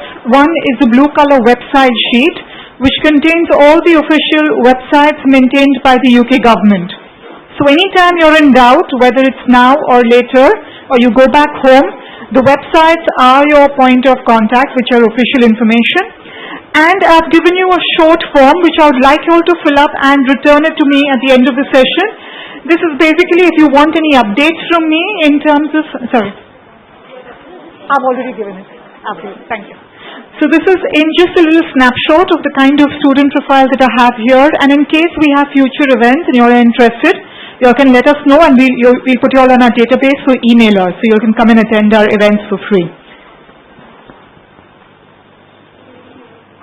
Started giving it out, so I told them to take one and pass it down. So hopefully, in case you all haven't got the website sheets during the session, I've asked the first row people to take one and pass it down, so you all should be getting it.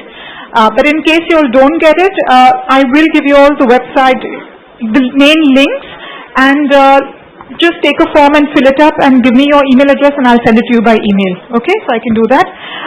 Without wasting much time, it's a simple PowerPoint presentation of 15 minutes or so.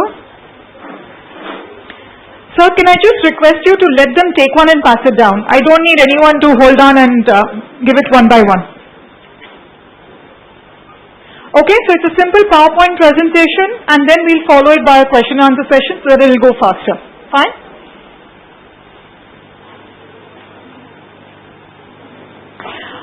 What are the advantages of studying in the UK? How many of you, before I start, are looking at an undergrad study in the UK? That's after your +2. Can I just see a raise of hands? After +2. Okay. How many are looking at studying at a master's program in the UK? At a master's level? Okay. Anybody here looking at a PhD program? A research program? Okay. So basically, for those of you who are looking at studying at an undergrad level in the UK, our 10+2 is recognized, our HSC board, our state government boards, ISC curriculum, CBSE curriculum, IB, A-level, whatever your stream, +2 is recognized by the UK government, by the UK universities. You don't have to do anything additional to get admission at an undergrad level. For those of you who are studying at a master's, looking at a master's program in the UK, our 10+2+3 education system is also recognized, which means you don't have to do an additional year or a 16th year should you want to study in the UK at a postgrad level. So BCom, a BA, is very well recognized for you to go or a BSc to go and do a master's program in the UK. All universities in the UK are recognized by the UK government. So there's no question of you going to a bogus institution or saying that I'm going and studying at an institution and the university is not recognized or things like that.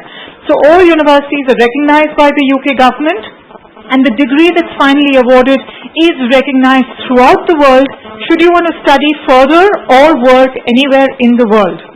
But a word of caution for those of you looking at the UK as a study destination, you must always look at, if you've got your website sheet, it's the 4th website in the first column. It's called the Register of Sponsored, License Sponsored website.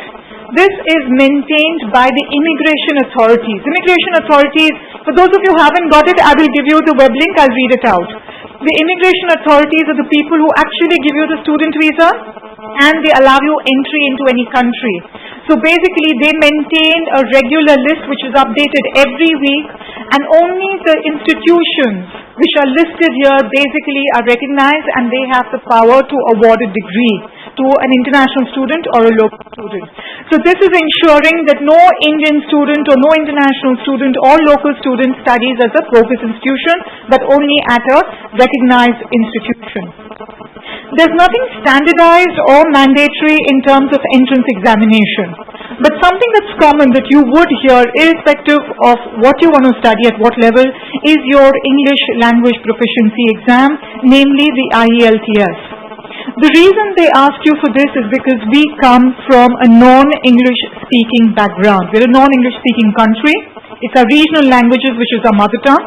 So to make sure that the rules are identical for everyone, that is the rule that has been introduced for all non-speaking English country students. Students, if you're going for a full-fledged degree program at an undergrad or a master's level, are allowed to work 20 hours per week while you're studying and full-time during vacations. Generally, there is no application fee involved if you're applying for a master's or a postgrad degree in the UK. If you're applying for an undergrad degree in the UK, it's a centralized application process. It means even the local students follow the same application process. And to cover the application cost, the administration cost, there is a one-time application fee of £15 that you need to pay. That's the only thing that you need to pay.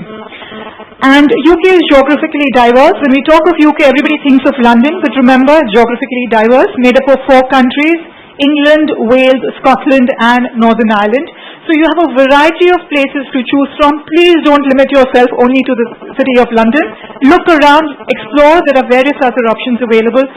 Very well connected internally and externally with the rest of Europe. What are the type of courses and the duration that are available to international students? At an undergrad level, you have the higher national diplomas, which are for 2-year durations, and you have the undergrad degrees, which are for 3-year durations in the UK. In the UK, you also have some 4-year undergrad programs. Most of these programs are known as a sandwich program. I know we're closing on to lunchtime and I'm talking of sandwiches, but what does a sandwich mean? 2 layers and something in the middle? This is what it means. So the program is designed in such a way that you do 2 years of your academics. 3rd year, the entire year you have industrial placement. You may or may not get paid for it, but it's part of your curriculum so that you actually have practical knowledge for the entire year. And the 4th year, you go back to your 3rd year of academics. So that's the sandwich program. Over and above that, you also have something known as the 4-year undergraduate master's program. The 4-year undergraduate master's program is offered by universities in Scotland, in which when you apply for this program, you do your 3 years of your undergrad and your 4th year of your master's, and you come out directly with an undergrad master's program. A master's degree in the UK is for 1 year duration. So when you apply for an undergrad master's, you don't have to reapply for your master's. You go on to progress onto your master's and you come out with your undergrad master's degree. Now for those of you who are looking at a postgraduate study option in the UK, the basic entry is a master's degree, which is a 1 year program, highly specialized and very, very intensive. So depending on the kind of subject you want to study, they would have specialization topics available to study at a master's level. Subsequent to that, you have an MPhil program, which is for 2 year duration, and subsequent to that, you have a PhD program, which can range from 3 to 4 year durations. In the UK, the concept of MPhil is very, very popular because PhD is a long drawn process. Not everybody is cut out for it. It does seem very good to be called a doctorate, or a doctor so-and-so, but at the end of the day, it is a lot of hard work. So what they have introduced is something known as an MPhil. So in case you do the MPhil, you can take a break. You get a degree, you can take a break should you want to after that, and with the research proposal, again take it forward as a PhD. So you can take, so that helps for people who are not sure if they are meant for a PhD program or not. Okay? Entry requirements into the various programs. A higher national diploma is basically 18 years and above. For an undergrad degree, basically we are talking of a first class degree at a +2. First class for us is basically 75+, which for us is also distinction. They don't have a concept of distinction, but it's higher first class, which is 75+. A master's program, basically they're looking at a first class graduate degree. For an MPhil program, a first-class master's program, and subsequently, like I mentioned earlier, along with a research proposal and your MPhil, you can take it forward for a PhD program. Anybody here looking at doing an art and design program?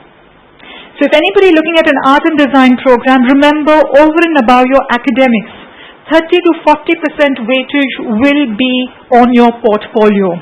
Now in India, the concept of art and design programs, especially in school, is very, very negligible, right? So if you're looking at an undergrad program, you would do things privately, but also check with your universities what is the format of the portfolio or the design components that you need to send across. How do you choose a program? For me, the main reason all of you all sitting here are, okay, we're sitting in a hall in the city of Bombay. I may or may not have visited the UK or the universities. I'm thinking of studying in the UK, but I don't know how to start. There are more than 200 universities in the UK, well-known institutions. I'm very confused. How do I start? Where do I look? Now, all universities in the UK, like I said, are recognized by the UK government. They've all got a license number to be able to award a degree, a qualification. However, the UK government has granted a status of autonomy to each and every university. Okay, for example, to just give you a basic example, in Bombay, all of you all would have heard of St. Xavier's College, which has been granted autonomy. In UK, each and every university is granted a status of autonomy, which means that under the UK government rules and regulations, they are allowed to design their own course content or course module. Degrees are valid and they are recognized, the programs are also recognized. But because they have this ability to tweak their programs, what happens is, supposing I'm doing a BA in economics in X university, and the same BA in economics in Y university, the program module or the content might differ. And therefore what we tell students is, don't look at the name of the university. That's very common in India. We look at the institution, say, I want to study there, and then you'll apply there. In the UK, we say, don't look at the name of the institution, but look at the course content or the course module of what you want to study. Because if you're happy with what you're going to study, you will do very well. Of course, you look at the name, but the fact is, it's also important to look at what is it that you're going to study. So where do you find that? For those of you who've got your website sheets, we've got the Education UK website, which is the second website. It's www.educationuk.org/India. Besides that, for undergrad students, you have the UCAS website. That's www.ucas.com. That's the first website in the second column. And the second website in the second column is for postgrad studies, which is www.postgrad.ac.uk. So all these websites have search engine on the homepage. type in the kind of subject you want to study, the specialization that you want to do, and look at the results or the university names that crop up. Go to the university websites because they have the onus of maintaining their website, keeping them up to date. Look at the course content or the course syllabus. If you're happy with that, only then you should find out other information about that program. That is the eligibility criteria or the entry requirements. The basic entry requirement for every international student or local student is your academic entry requirement. Anybody here looking at studying an MBA program in the UK? If you're looking at studying an MBA program in the UK, then the second entry requirement comes in, and that is of work experience. 95% of UK universities offer MBA programs for students who've graduated and have 2 to 3 years of full-time work experience after your graduate degree. I was sitting through Ryan's presentation and I heard questions wherein people were saying, oh, 27, 28, is that fine to study? In the UK, there is no age limit. You can study at whatever age. You even have people who are mid-career professionals suddenly want to change of career and you sit. But in an MBA classroom, the average age is 27 or 28. In India, to give you a small pretext, it's our parents who are funding our education, right? We're looked after, so we keep studying. And once we study, we get into the job market, we say, this is it. I'm not going to look at my books again. But outside India, what happens is after a child turns 18, they start feeling independent and they start behaving independent. They stay away, they start working, they work part-time, and they graduate, but after they graduate, they get a work experience. They never do a post-graduation immediately.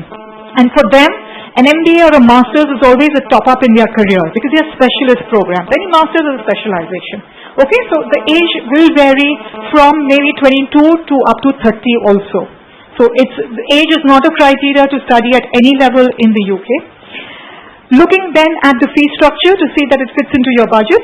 Look at the scholarships that are being offered by the UK universities.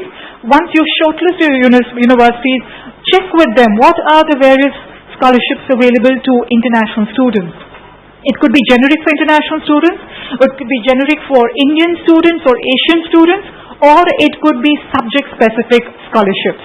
So if you're looking at engineering, okay, they have a scholarship for engineering students. If you're looking at humanities, they have scholarships for students looking at humanities. Okay, so there are various categories of scholarships. See which one you fit into, and remember, scholarship has a separate application form. So don't believe that just because I have applied to the UK means I am shortlisted for a scholarship. No, that's not how UK works. It has a separate application form. Fill it up. Also in the UK, the scholarships are given on the basis of academic merit. It's not a need-based capacity.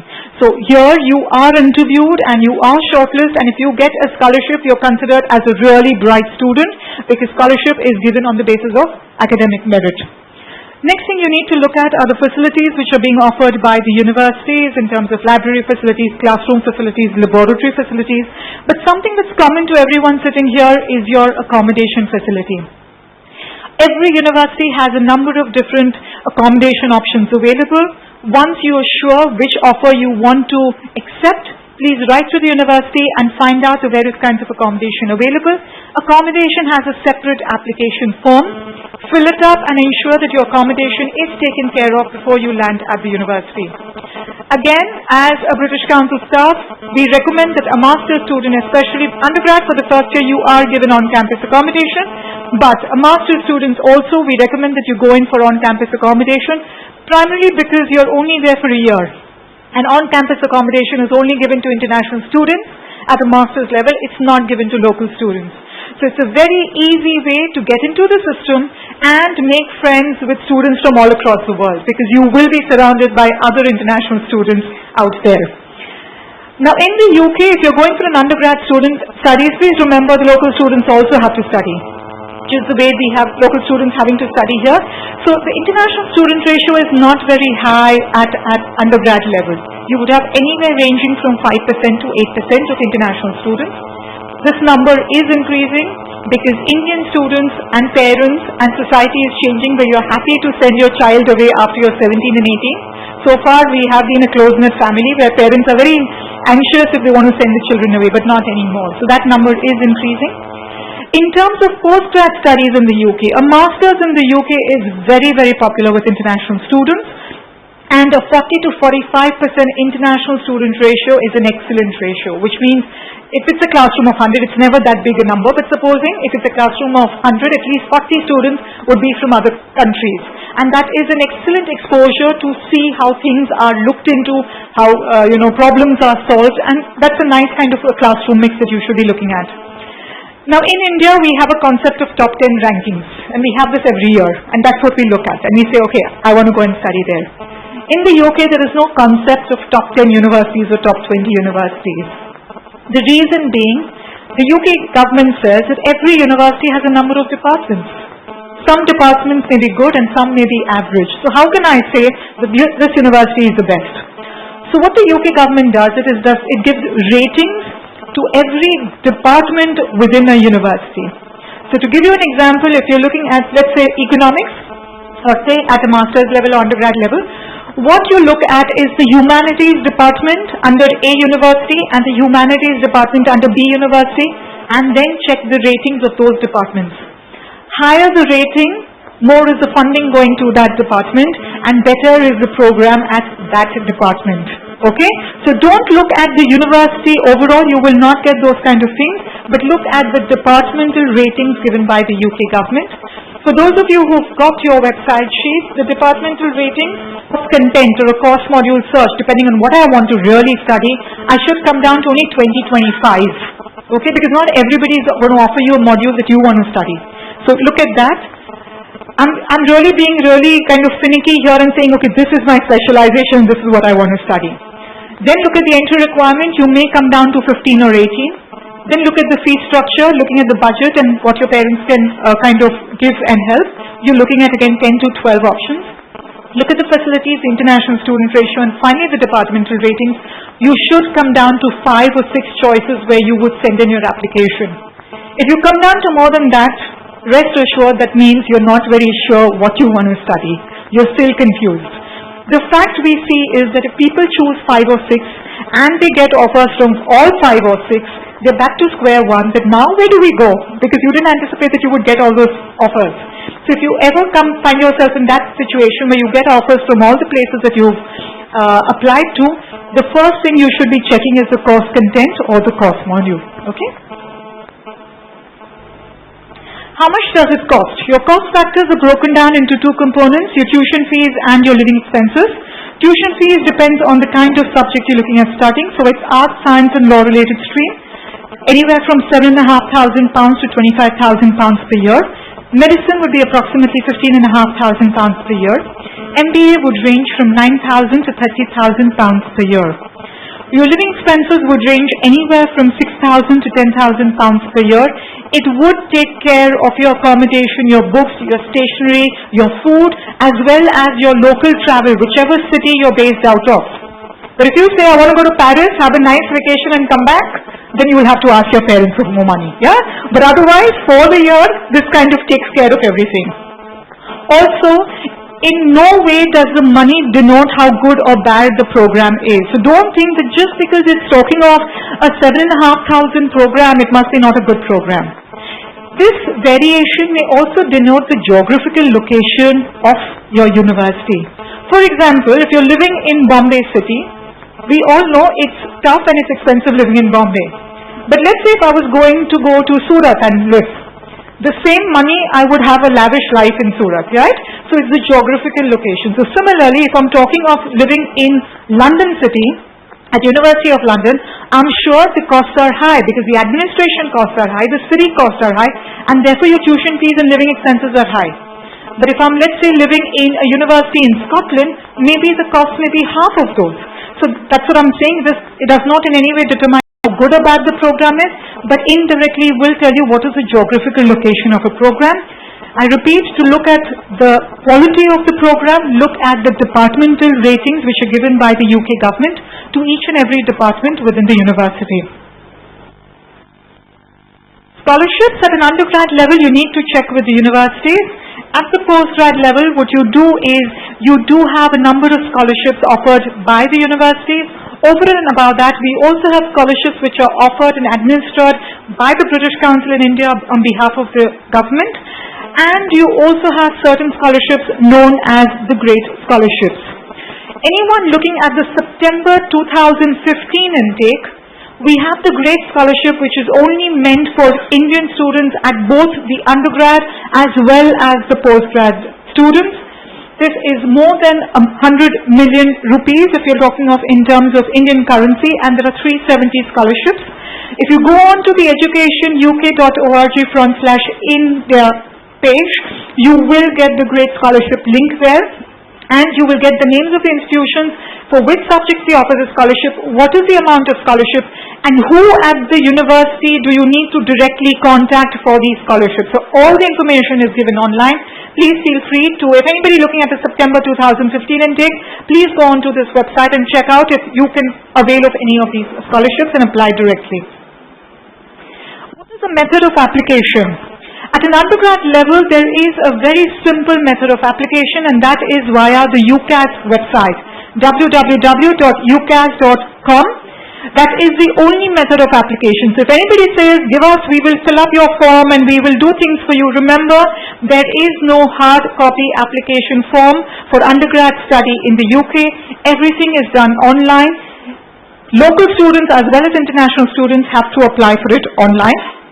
Using the online application form, you can fill up the form, one form per academic cycle, using one choice or a maximum of 5 choices. If you're using only one choice, you have to pay an administration cost of £12. And if you're going to use all 5 choices, then your administration cost is £23, which you need to fill while sending across the application form. For postgrad students, it's very, very simple, because the application process is between you and the university directly. So what you can do, there are 2 options. Most Indians are, I'll tell you what they are used to. You go onto the university website, they have the application form for international students. You download the form, take a print out of it, fill in all your details, attach all your attested documents and courier it to the university, which is what most Indians still prefer.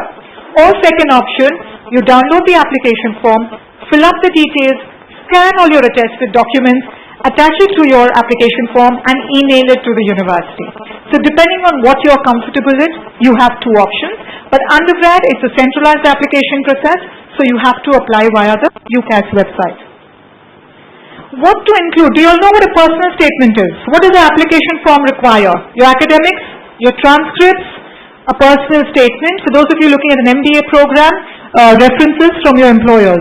But in terms of personal statement, which is something you don't see at an Indian institution when you apply, whether at an undergrad level or a postgrad level, a personal statement is very, very important document, because 100 of us are applying to a UK university. All of us have similar marks for the same kind of subjects. How do they differentiate one student from another student? This is mainly from your personal statements, mainly from your references. Personal statement especially should be your written piece of document. It should not be copy and pasted. Yes, you can take help of the counselors, of your teachers, of your parents, but at the end of the day, it should be your writing, okay? Why have you chosen the course that you have applied for? What is it that interests you about this program? Why are you so passionate about studying this program, whether it's a specialization or an undergrad level? What career plans do you have? Now, I do understand our career plans keep changing, okay? From today to tomorrow, things change. But this is just to let the university know, okay, what is going on in the student's mind? Where do they see themselves with this kind of subject in the future? What is their thought process? Okay, what are they linking? What kind of jobs are they linking to what they want to study? So they just want to see what is going on. They are not going to hold you onto this. They want to see what is going on in the student's mind. Any job, work experience, voluntary work you've done, particularly if it is not relevant to your subject. For example, students who are looking at undergrad study in the UK. Okay? Now we are in a school at that point, or maybe 11th, 12th in college. You played an instrument, or you're good at sports. Now those are something in our academic module, that's not something that's kind of marked for, or it's not part of our system. We've done it out of our own interest, or the parents have pushed us and we're doing it. But you've passed the exams, you've done things, or whether it's an Indian dance form, please make a mention, even if it's one line, because that gives your personality an all-rounded quality, and that is what the university is looking for. Any subject you're studying that you do not have a formal assessment, like I said, your social, sports or leisure interests. Okay, so anything over and above. But remember, the last 3 points should be limited only to 2 to 3 lines. You should not write paragraphs on that. Paragraphs should be written on what interests you, why have you chosen this, and how do you link it with your future plans. The UCAS website, just for those of you looking at an undergrad study, just to let you know how simple the application process is, go online, fill up yourself as an individual, you get a username and a password, write it down somewhere very safe. Why? Because you can actually track your application form online till the decision is made and you get an offer. Everything is done online, so you can actually see what's happening. Remember, if you're using all 5 choices, they do maintain confidentiality online. So each of the university does not know what your remaining 4 choices are. So confidentiality is maintained. After you fill in and you register, you need to fill up 4 tabs in them. One is your personal details, which country you're from, your contact details. 2, what is your education background, your 10th standard, 11th standard, 12th standard, or expected scores. 3 is the choices or the programs you want to study in the UK. Limit to 5. At an undergrad level, this option only allows you 5 choices. 6, what is your references? So there is a 1 reference that you need to give, and a statement of purpose, which is again copy paste. You have to work. There's only 1 column there. It's a window there.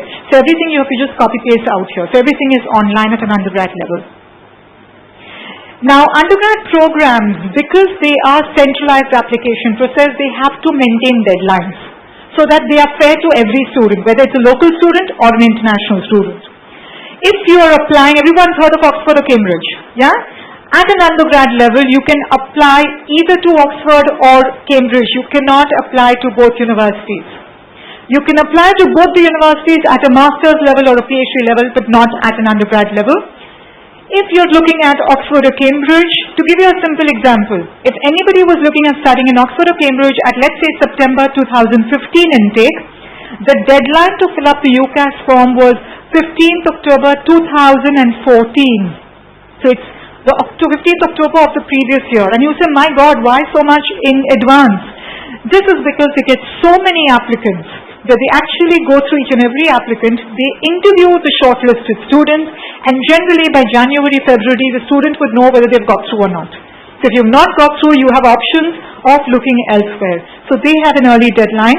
If you're looking at studying medicine, dentistry or veterinary sciences in the UK, again you have an early deadline of 15th October of the previous year.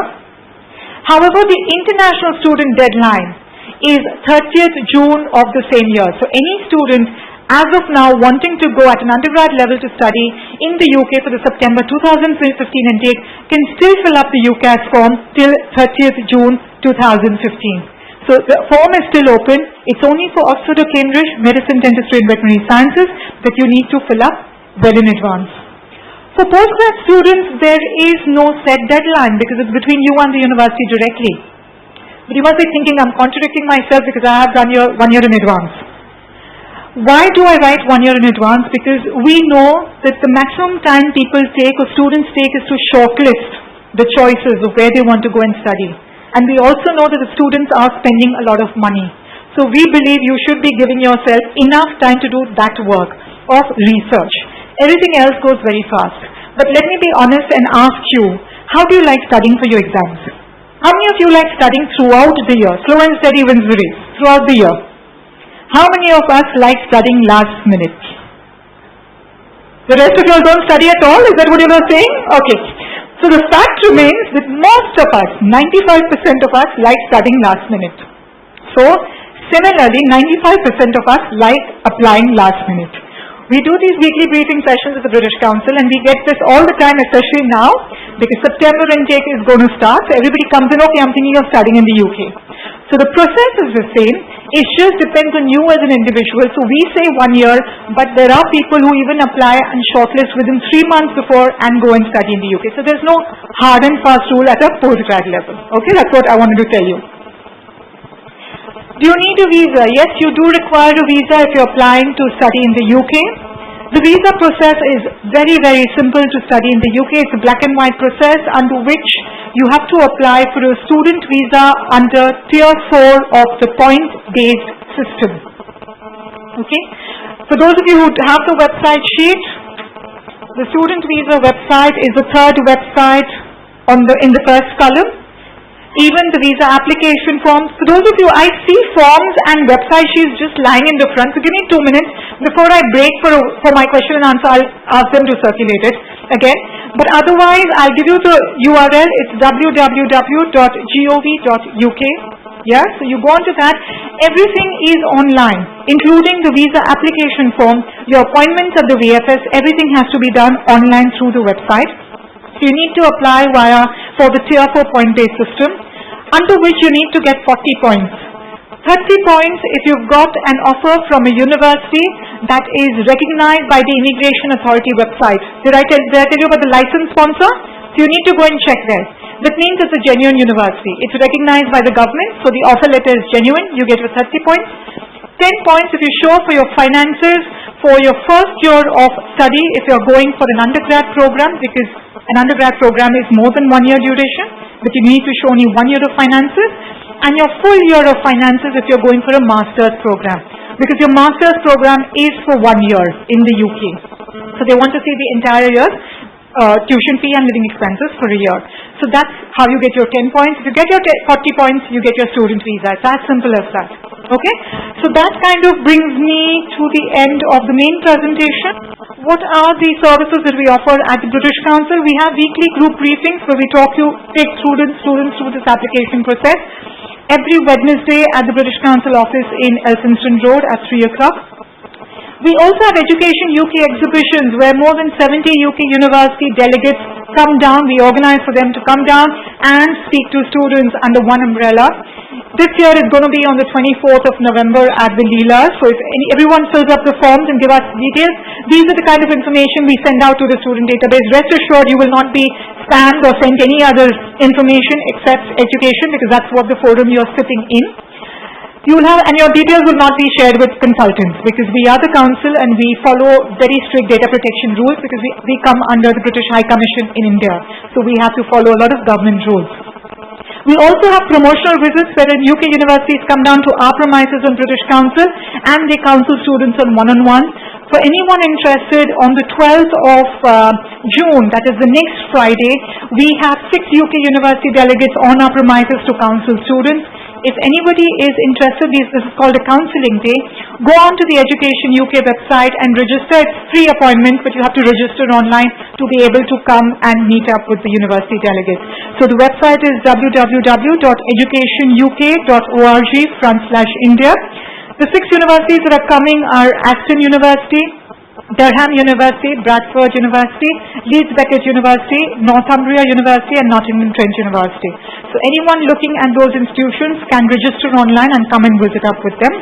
And finally, we have the pre-departure briefings, again held at the British Council office, which is meant for students who are going for the September 2015 intake. This is a session where we ensure you all know what are the things you'll need to look into before you leave your home country.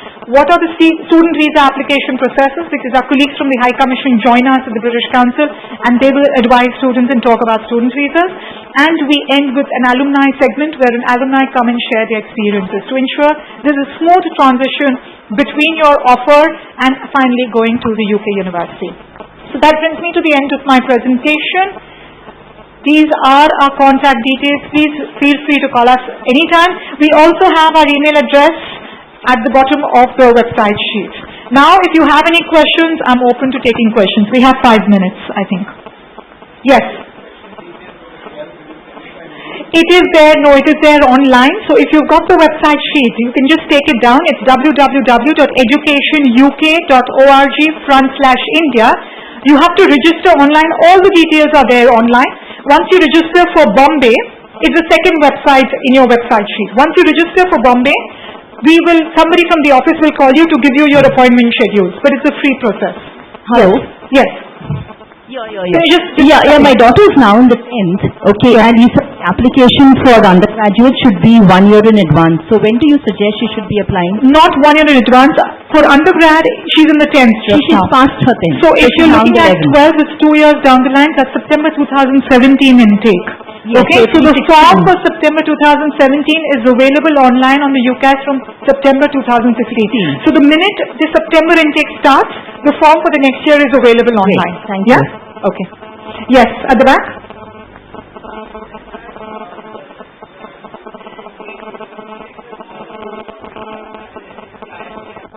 Yes.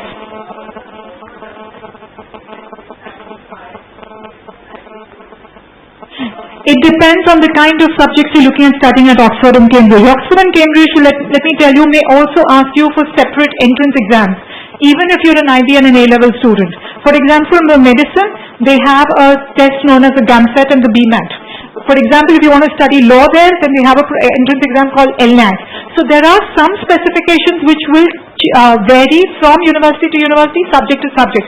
What I've given you is an average of 99% of the universities. The 1% variation depends on the subject and depends on the level of the subject you're looking at studying. Yes.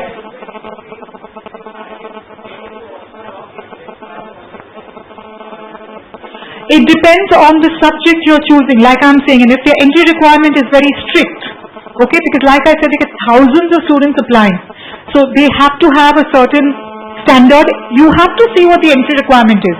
If you try and fit in there, yes, you can apply. If you feel you're not fitting there, people independently study here to fit into that level. It's not that people haven't gone to Oxford with an HSC, but then they independently do their examination, qualifications, background homework here, and then they apply directly. Okay? Yes. You mentioned for September 17 intake, you can start applying from September 16. September 2016 for the undergrad level. Right, yes. For the undergrad level. So your 12th standard results, which might come by June 17, what then happens is you get a conditional offer. Condition meaning that you haven't yet submitted your 12th standard marks. The minute you get your 12th standard marks, which is in June, you will submit it to the university. If they meet the criteria, your unconditional offer is converted into your conditional offer is converted into an unconditional offer letter, and with the unconditional offer, you apply for your student visa. So when do you need an unconditional offer to apply for the student visa. When do you know about the offers?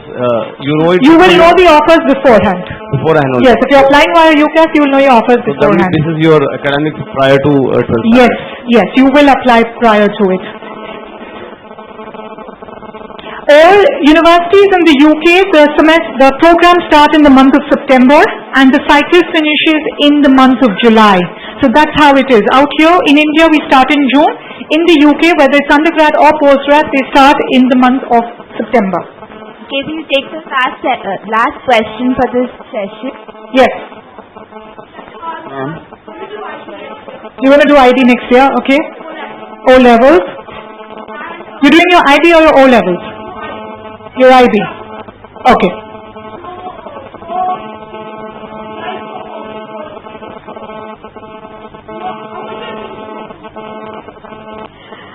If you're looking at Oxford or Cambridge, one, it depends on the subject you're studying. You want to study.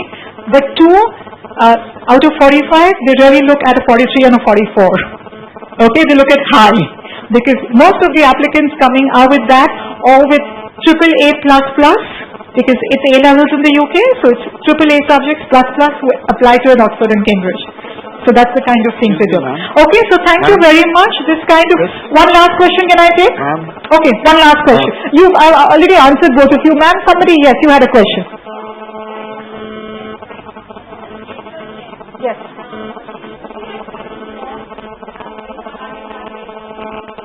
Okay, now if you're looking at studying law at an undergrad level in the UK, you are talking of 3 years in advance. I'm telling you the rule as of today. The Bar Council of India recognizes law programs studied outside India only after a graduate degree. Because in India, a law program is taught 10 plus 2 plus 3 plus 3 years of law, or 10 plus 2 plus 5 years of law in India. Now, if you want to study at an undergrad level in the UK, as of today, the Bar Council of India recognizes programs only from 36 UK universities. So go on to the Bar Council of India website and find out the list of universities and apply. But you have 3 years to go. So keep looking at the Bar Council of India website because they will change anytime. Yeah? So, okay. Very last question, because otherwise I will have to be picked up. Now you can come out. To stay back, at the moment you get only 1 to 4 months in addition to wrap up and come back to to India, to your home country. If you want to apply for a job, every university in the UK has a professional career cell. They don't have on-campus placements, but they have professional career cells, wherein they have professional HR people directing you to the various opportunities available. There is no spoon feeding in the UK. They will point you to the direction. If you are interested, you have to apply. You have to send in your CV. You have to go for an interview. If you get a job, it is the responsibility of the employee to do your work permit. Okay, you cannot do anything. So that is how the process is in the UK to work in the UK after you finish your graduation. Okay, thank you very much. I am outside in case you have any further queries. And okay, can I ask those of you who filled up the form to just send it forward? Can somebody just have it picked up? Yes. The website sheet. Okay. Can I have a blank piece of paper and pen? Is it possible? Yeah, there is only one. Can you do me a favor? Can you just put your details on a piece of paper on one of those forms? Just give me your email address, I'll send it to you. Colleague from the Times of India is collecting the white forms. In case anybody wants the website sheet with the information, just give us your email address at the back. Write your email address at the back and we will email you these website sheets. I'll send you a soft copy of the website sheet. Yes, just give us your email address and I'll forward it to you. No problem. Thank you. If it's a blank form, it's an extra form, then you need to fill it up. It's filled up, fill it at the back, right at the back. Thank you very much.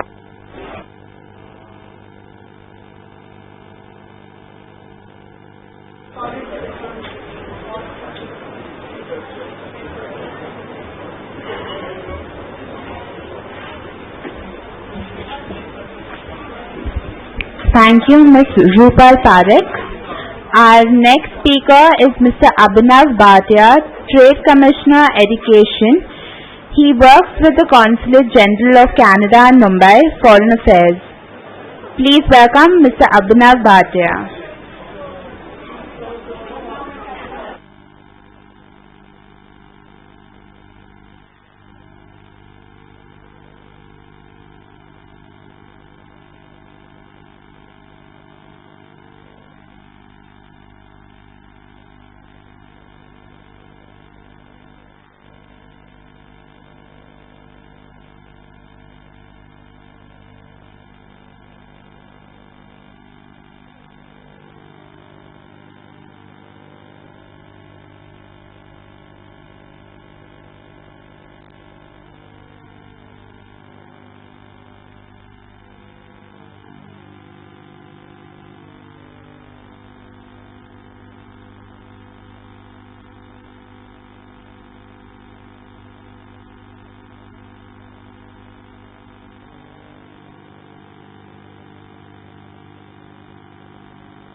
Hello.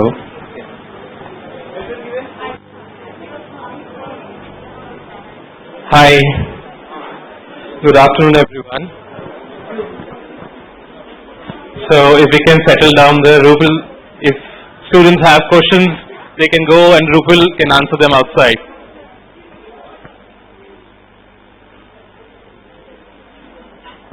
So, till the time PPT is coming up, I wanted to understand, I don't know if you heard the introduction, I work with Consulate General of Canada and I'm the Trade Commissioner there. My job is to enhance trade between Canada and India, and education is one part of that portfolio. And I'm here to talk about Canada in general, education, work opportunities. So I do have a presentation and I'll take half an hour for that. But before I start, I wanted to understand from you guys what concerns or what areas do you think are there when you are picking up an education destination, and I will try to address all of these concerns. So what do you think should be the criteria when you are picking up an international education destination, that is which country to go for? So show of hands, and yes please. Quality of education is one very big concern that we should address. I will address that in my presentation.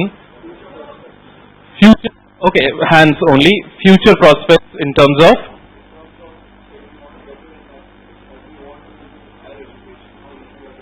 okay, so job opportunity prospect, if you want to settle down, that again a very, very important concern.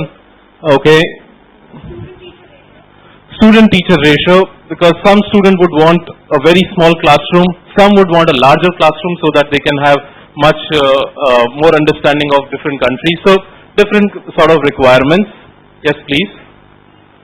Fees, very important criteria, especially in India. Like affordability is an issue because the fees that we have in India and the fees most of the foreign destinations have, there is a huge difference. So fees we have to consider.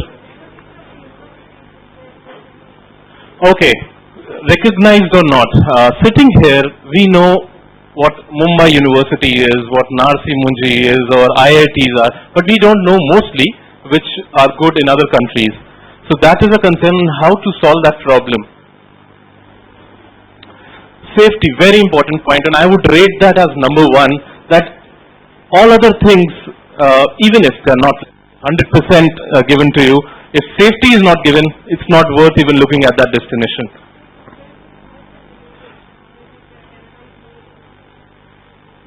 Yeah, so comparatively, which country would be more economical and more open to accepting international students? Okay, very good point. Is there a flexibility or a system, similar rigid system like in India, that you start with BCom and you have to end with BCom even if you realize in the first semester that I'm not meant for BCom? So is there a flexibility or not? Yes. Focus on co-curricular activities and if there are facilities for co-curricular or not. Okay, I think we have got some excellent points which needs to be addressed.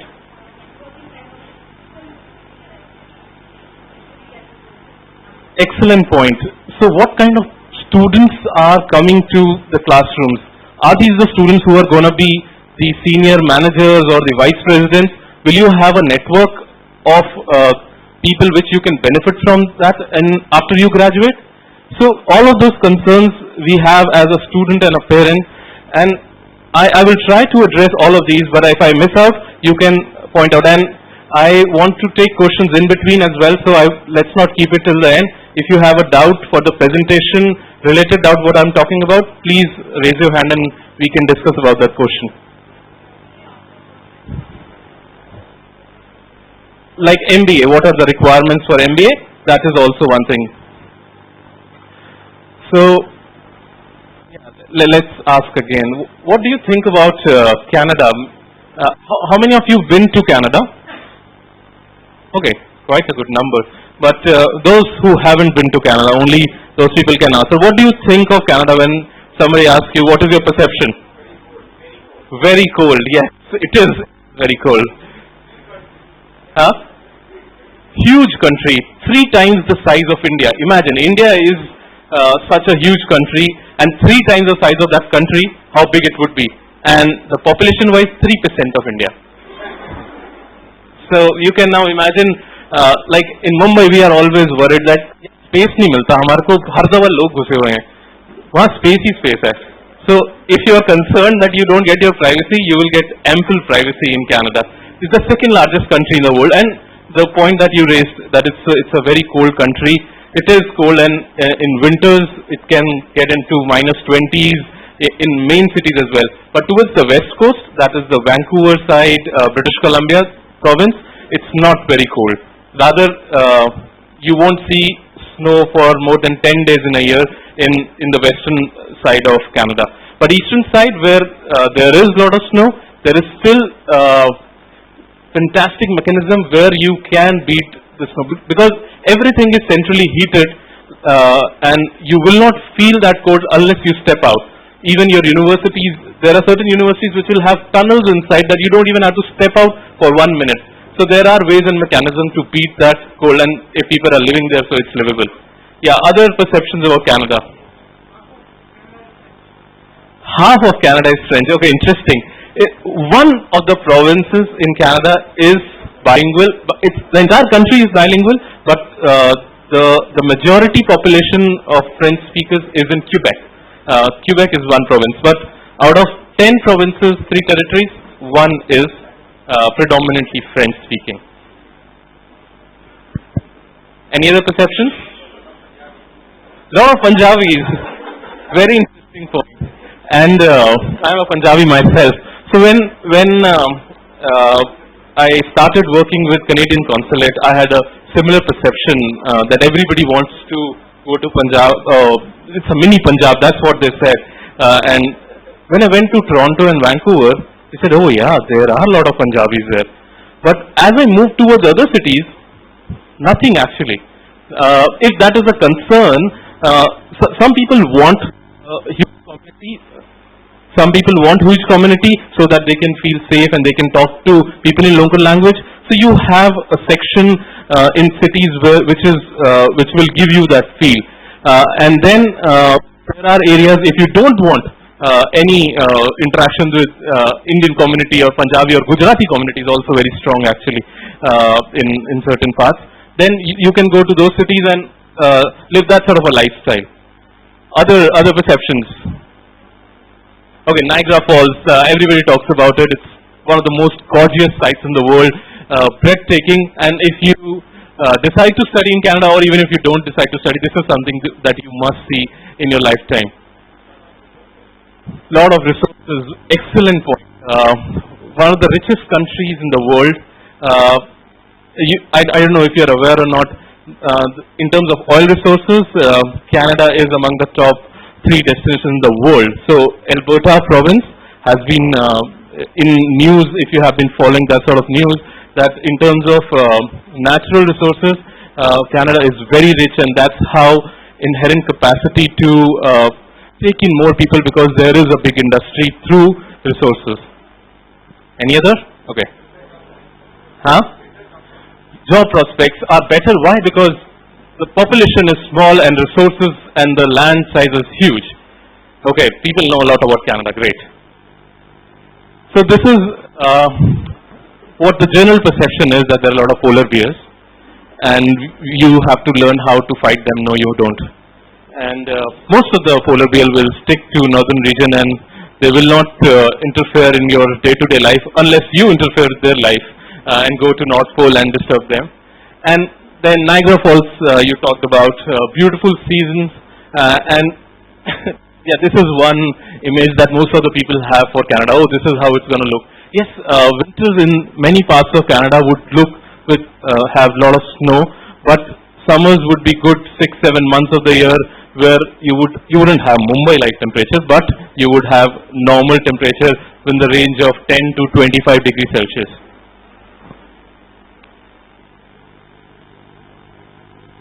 So, as many of you pointed out, it's a land of opportunities, fantastic top-class education, mostly government run. So 95% of our institutions are all government. And what does that say about the education? It's all regulated. Quality is maintained by the government. So if an institution is not maintaining standard of education, they will not be allowed to operate. And our numbers are not in hundreds and thousands of universities, only 108 universities and close to 150 community colleges, and that's about it, and all regulated by government. Very few private institutions, and I don't see many students also preferring to go to private institutions because you are not sure about the quality of education when you are going to a private institution, unless the name is, it's a top class institution. Few of the brand names that you might recognize from Canada. Okay, this, can someone recognize this image? Yes, it is Delhi Metro, and the technology support and everything is provided by a Canadian company called Bombardier. Have you heard about it? So Bombardier is one. Canada arm, McCain's, you would have heard about that. Yeah.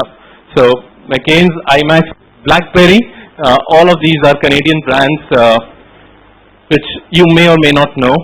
Few of the Canadian people that you might know, Jim Carrey, and okay, who is the director of movie Avatar? Yeah, and he's a Canadian. Yeah. Okay, this is the map of Canada, so that you can understand a bit. So this part is the west coast of Canada, which is British Columbia, Vancouver. Have you heard about Vancouver? Rated as one of the best cities in the world to live in. It's a gorgeous, gorgeous city with mountains, oceans, rivers, everything in one place. So if you are an outdoor person, there couldn't be a better place than Vancouver. This is Alberta, which we talked about, is very rich in oil resources. Manitoba, Ontario, again a very popular province for students because it has the biggest city, which is Toronto. It's known as the financial capital of Canada, like Mumbai. Ottawa is the capital city of Canada, and then Quebec, which we talked about as a French-speaking province, and then the East Coast, which are smaller provinces, New Brunswick and Prince Edward Island. And in terms of beauty and in terms of natural resources, the entire Canada is very, very rich. Which place will suit you better? I don't know. It's up to your individual personality. So 35 million people, 10 provinces, 3 territories. How many people are there in Mumbai? 17, 20 million. So roughly 2 Mumbai put together is entire Canada. So that's the difference in terms of population parity, and that's sometimes is very comforting for people, and sometimes it's not. That there are very less people there. I won't get lot of crowd. I wouldn't feel secure. So yeah, if that is a concern, Canada might not be the best for you. Okay.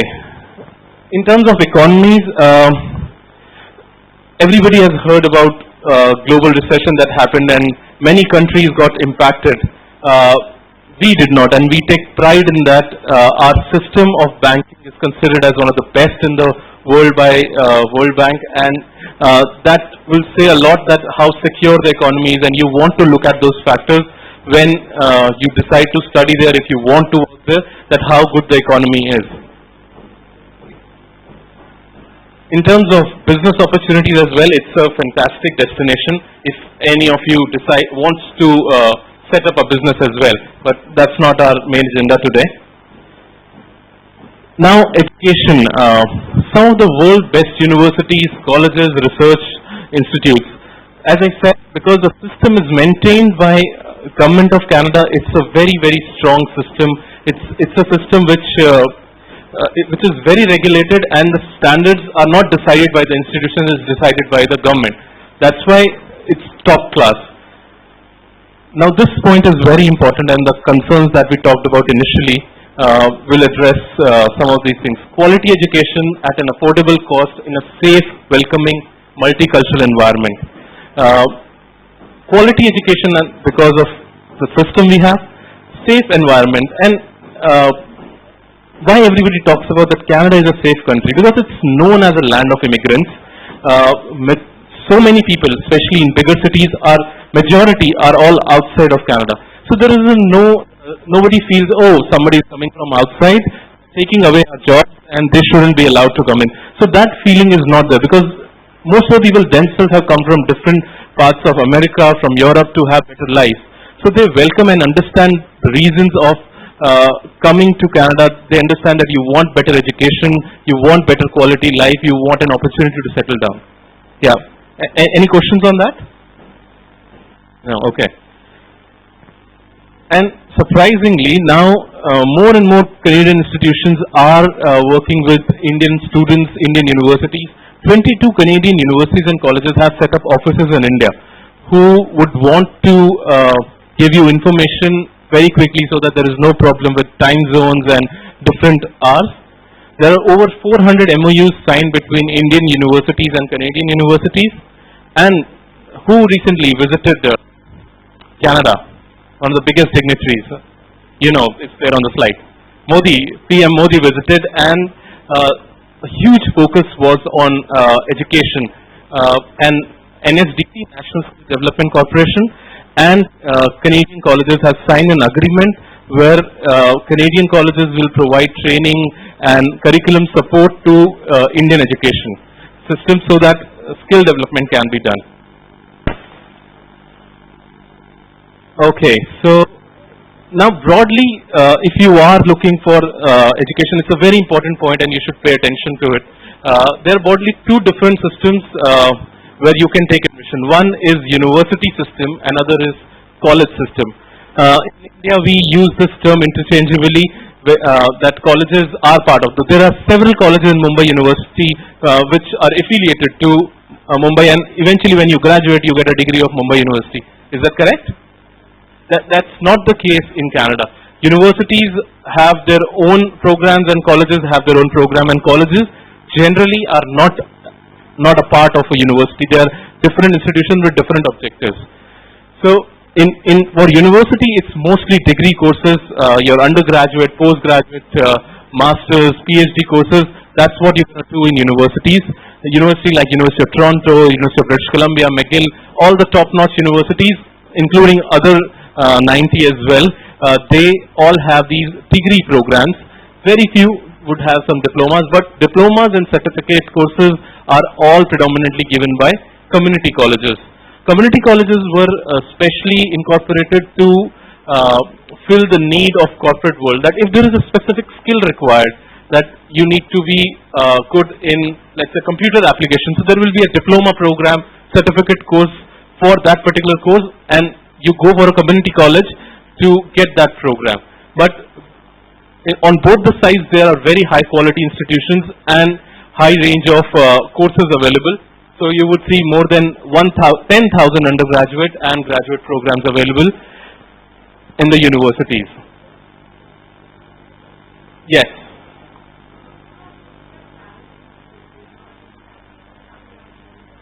Okay.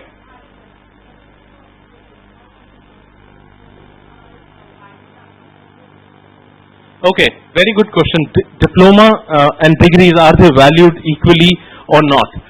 It's a difficult question for me as well, because some students I have seen have done great with diploma, some haven't done great with diploma, some have done great with degrees, some haven't. So it actually depends that if you have the core skill set already available, which is through undergraduate degree, through a university experience, then going for a specific course is good for your career. If you don't have that and you straight away go for a specific course, it may not be very good. The institution that you have mentioned is a top-class institution with all the very good courses available. So it mostly is that you compare that, okay, I have a option of doing a diploma in this particular field and a degree in this particular field, and is there a career prospect similar in that or a higher enrichment? So it's a very course-specific, institution-specific you would get into once you decide where you go. So you have already made up your mind. We can discuss more about it once we finish. Okay, so we have talked about mostly about all of this. Research culture is very strong, and this is one point. People who are looking at research courses, this is what you should be looking at. That students, the research they do is industry-based research. What industry requires is the research that will be done in universities. Majority of the research is either funded by government or funded by corporate, and it has direct application in the market. It would never be that you would do a research and you will just forget about it after you get your degree. It would be application-based research, and that is what, therefore, all of these top-notch brands we talked about, they have all thrived and got benefited from the research universities have done. It's not just bookish research, it's just application-based research. Colleges, community colleges we talked about. So sometimes there is a huge university in the city, but there are not many options available in smaller areas. For that also, there is a concept of community college to serve that particular community as well. But I should mention that it doesn't mean that the quality will not be high as university, because quality is dependent on the institution and the regulatory body, and it's equally strong for colleges as well.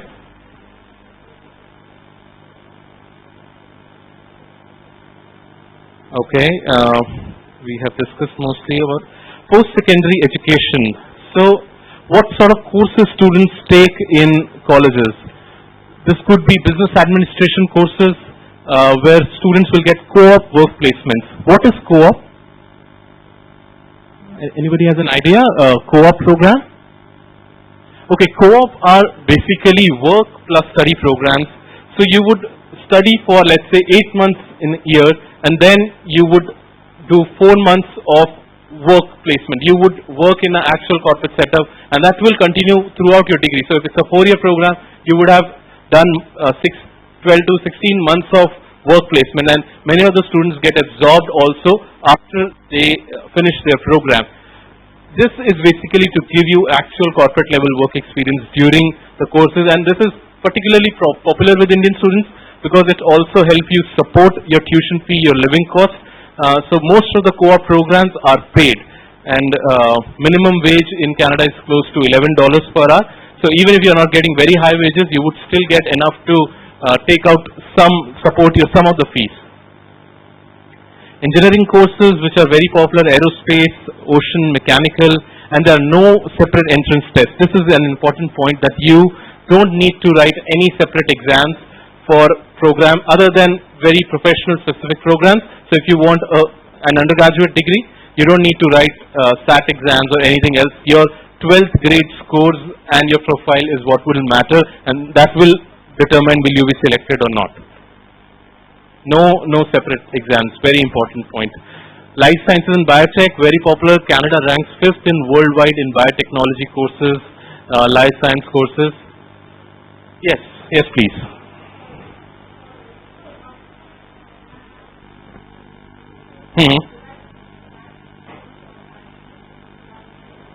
I don't think so.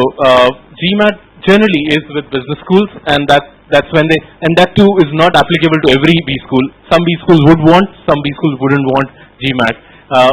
My understanding is for paralegal it might not be required, but institution will be able to give you a better answer. Anything in, you talked about life sciences. Anything in medicine, veterinary medicine, or that kind of those options, those fields? Yes. So these are again available in both community colleges as well as universities. Getting into medical is a little tricky than the normal courses because the systems and the regulations are very different between the both countries. And we will talk specifically about medicines after we finish the presentation, so that this might not apply to everyone.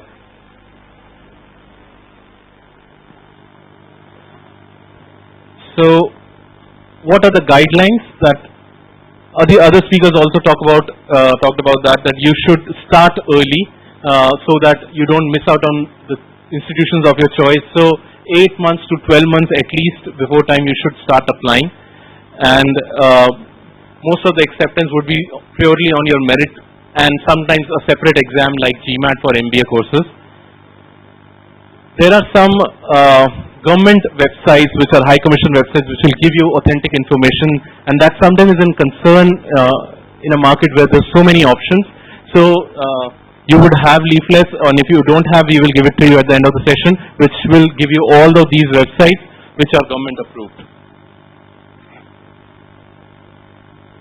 So requirement for study permit, mostly your proof of identification, letter of acceptance, your financial capacity, and English language scores is what you should be having to get study permit from Canada.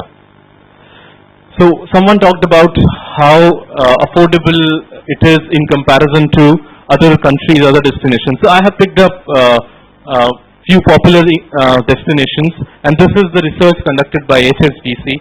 So based on annual fees, Canada is one of the lowest. $18,000 is the annual fee. Some of the institutions might have lower than this, could be close to $13,000-14,000. Some will have higher than this, $25,000-30,000, but average $18,000. And then annual living cost $7,500. So in total, $26,000 is what you should budget when you plan to study in Canada. This amount is invariably consistent, but if you are living in a posh area in a big city like Vancouver, the living cost might go in. Similarly for other cities as well. Yes. On an average, so generally community colleges are considered more economical than universities. So most of them would be within $13,000 to $18,000 range, and universities would be $16,000 to $30,000 range. Yeah.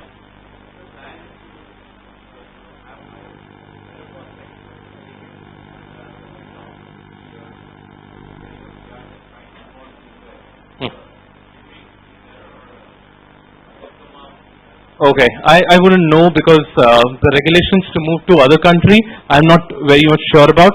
But if your plans is to work in Canada for some time and finally look at the opportunity to settle down, then it doesn't matter you go for a degree course or a diploma course. But if you want to go to other countries and you want to have a big recognition of the program, then I would suggest you go for big research universities which are very popular all across the world and their brand name is recognized, like University of Toronto, UBC, McGill, University of Alberta, Waterloo. These are all top-notch universities which everybody can relate to. It doesn't mean that the quality won't be good in others, but it's just that brand recognition is more for these particular universities.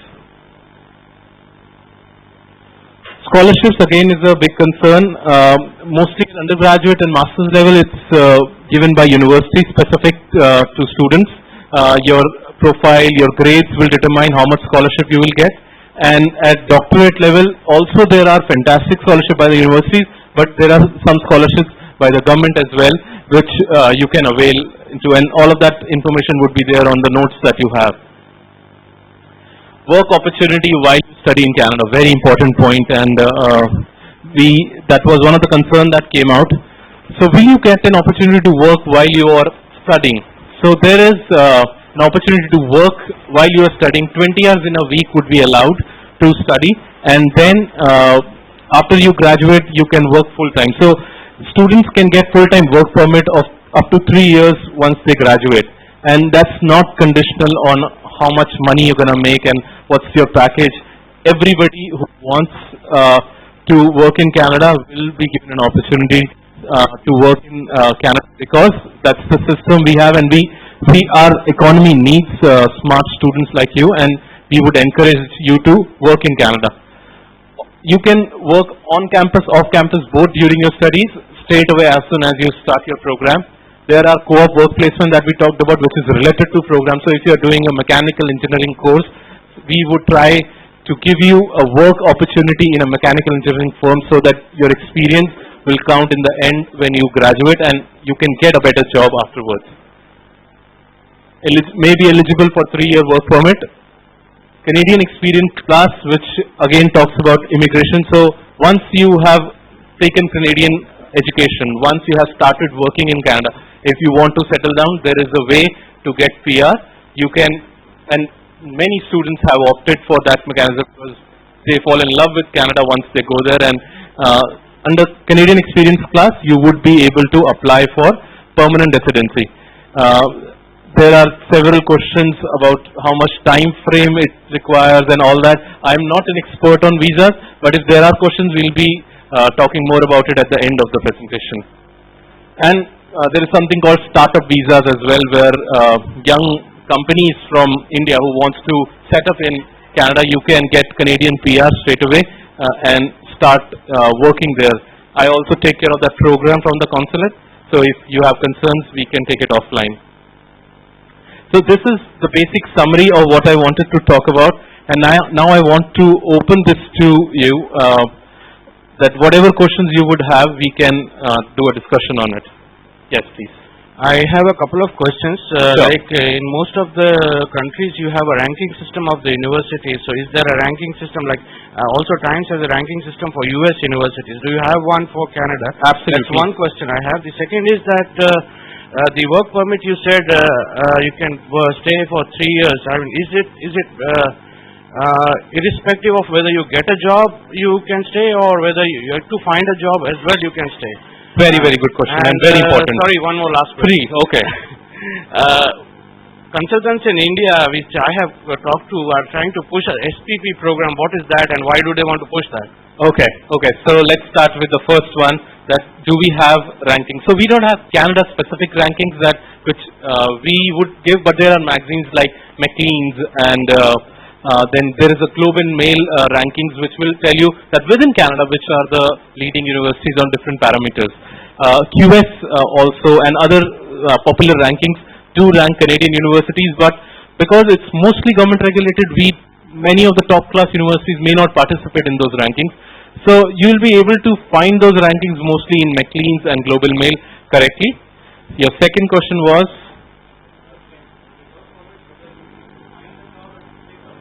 Okay, very, very important point. So many of the destinations have a concern that you should have a job of certain $1,000 or whatever is the amount, and only then you will get a work permit. No, that's not the case in Canada. Absolutely. Up to 3 years depends on the length of the program. So if you have done 1 year program, you will get 1 year work permit. If you have done 2 years or more, you will get 3 years work permit, irrespective if you have a job. So that period is there to give you an opportunity to find a job, to find experience in Canadian industry. Third, SPP. What is SPP? SPP is Student Partner Program, which is predominantly is for community colleges. This is a system where it helps our team in the visa department to assess the application. So students having certain grades, certain kind of financial availability, those applications are generally processed very fast. That's why this program was introduced initially, but in terms of getting a visa, how good the program is, SPP is not a parameter of that. SPP is just one mechanism to say, yes, you meet all of these minimum criteria and you can apply for visas. Agents will have understanding with different institutions where they would get benefit if you decide to go to Canada.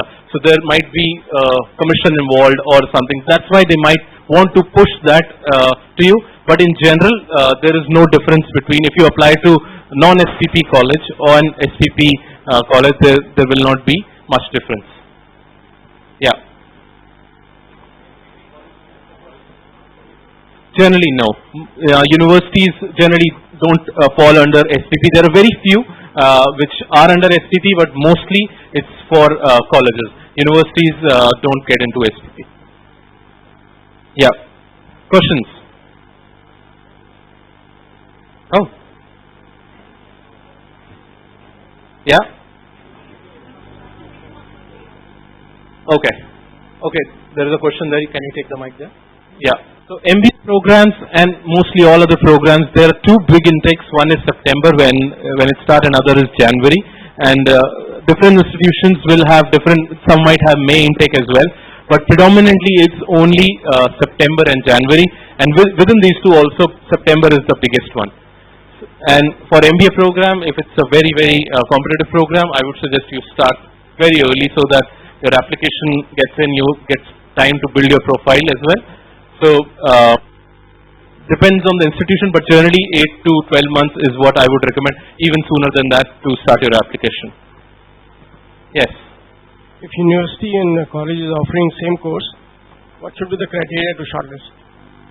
Okay, if the universities are offering same course, what should be the criteria? College are offering same course. Okay, okay. So, one which someone talked about is student-teacher ratio, that do you want a smaller classroom or a bigger classroom? That could be one criteria. City, if you are looking for example, finance-based job, I'm giving a very broad blanket statement, then Toronto could be one of the very good choices because it's a financial capital. So city might also impact. And if you are not looking for that sort of job and you want very simple, easygoing lifestyle, you might want to go in a smaller city. So there are various factors depending on your personal choice, your personality, that will determine the quality, the kind of institution that you want to go in. Yeah.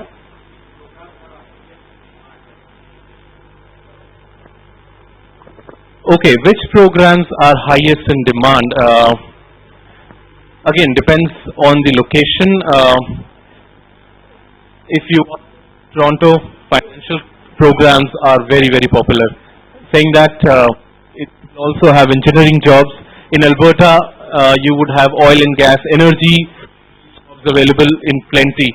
In Vancouver, you would have graphic design, animation, that sort of jobs available in plenty. So location-based, everything has its strength, but bigger cities will have jobs in every domain. Like Mumbai. Mumbai, though is a financial capital, will have jobs mostly in other domains as well, being the degree or not, because the kind of curriculum, because these are very sensitive professions, and a lot of people's lives are dependent on that. So in all of those professions, there are different guidelines that each province would have, and that we can again talk offline once we are finished with the presentation. Yes, please.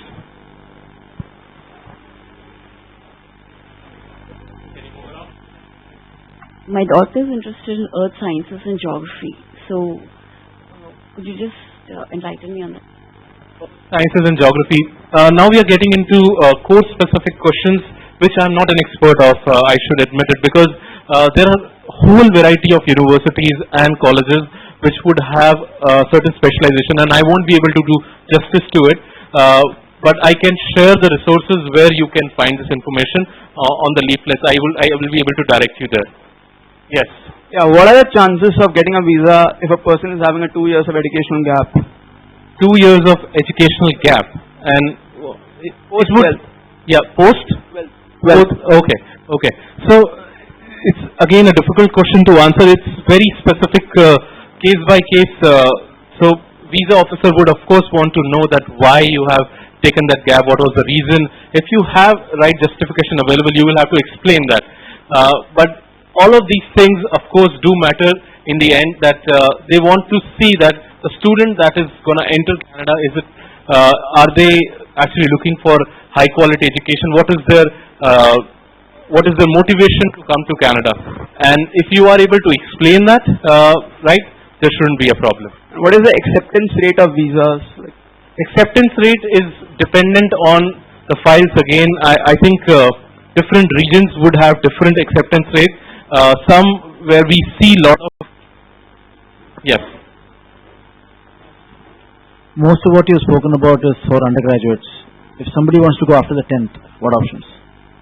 The 10th standard. For high schools, okay, from 10th onwards.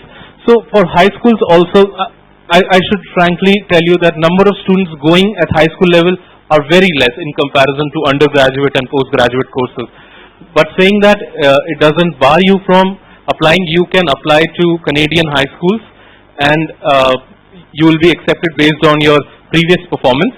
Mostly BC curriculum is very, very popular. British Columbia curriculum is very popular in other parts of Asia, so that could also be looked at. So yeah, so I'm not sure what's your question in this. Yes, you are allowed to apply for K11, K12 in Canada. Yes. Yes. Sir, is there any scope for chartered accountants in Canada? Like I'm pursuing CA from the Institute of Chartered Accountants of India, but since it is set up by Indian Parliament, so do I need to give any other exams if I want to move to Canada? Yes, very good question. These special professional courses, because the things that you're studying right now are so much applicable to Indian system and may not be very generic, may not be applicable to North America. So you would need to take certain courses, which I'm not very sure about, but CPA, CFA is what I keep hearing is the things which are very, very applicable to financial world, which will give you tools to get good jobs in Canada.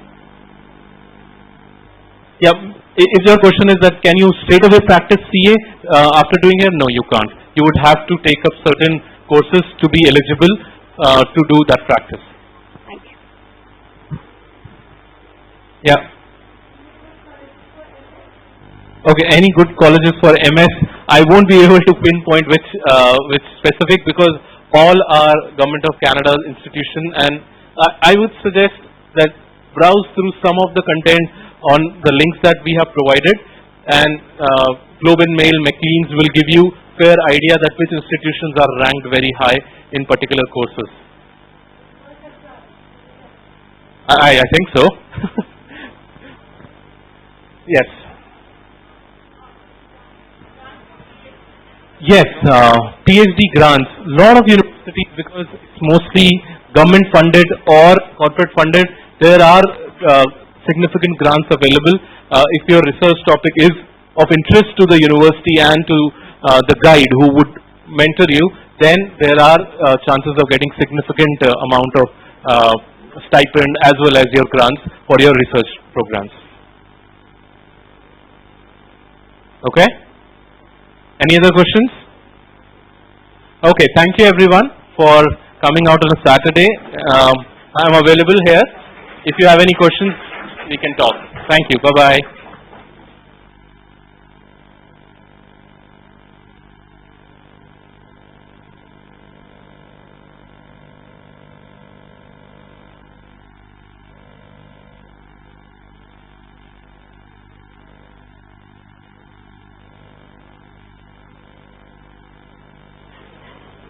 Thank you, Mr. Abhinav Bhatia. That brings us to the end of Mission Admission 2015, an initiative undertaken by Times of India. For any further information or queries, you can visit our website, that is www.missionadmission.com, or our Facebook handle, that is TOI Mumbai. Thank you.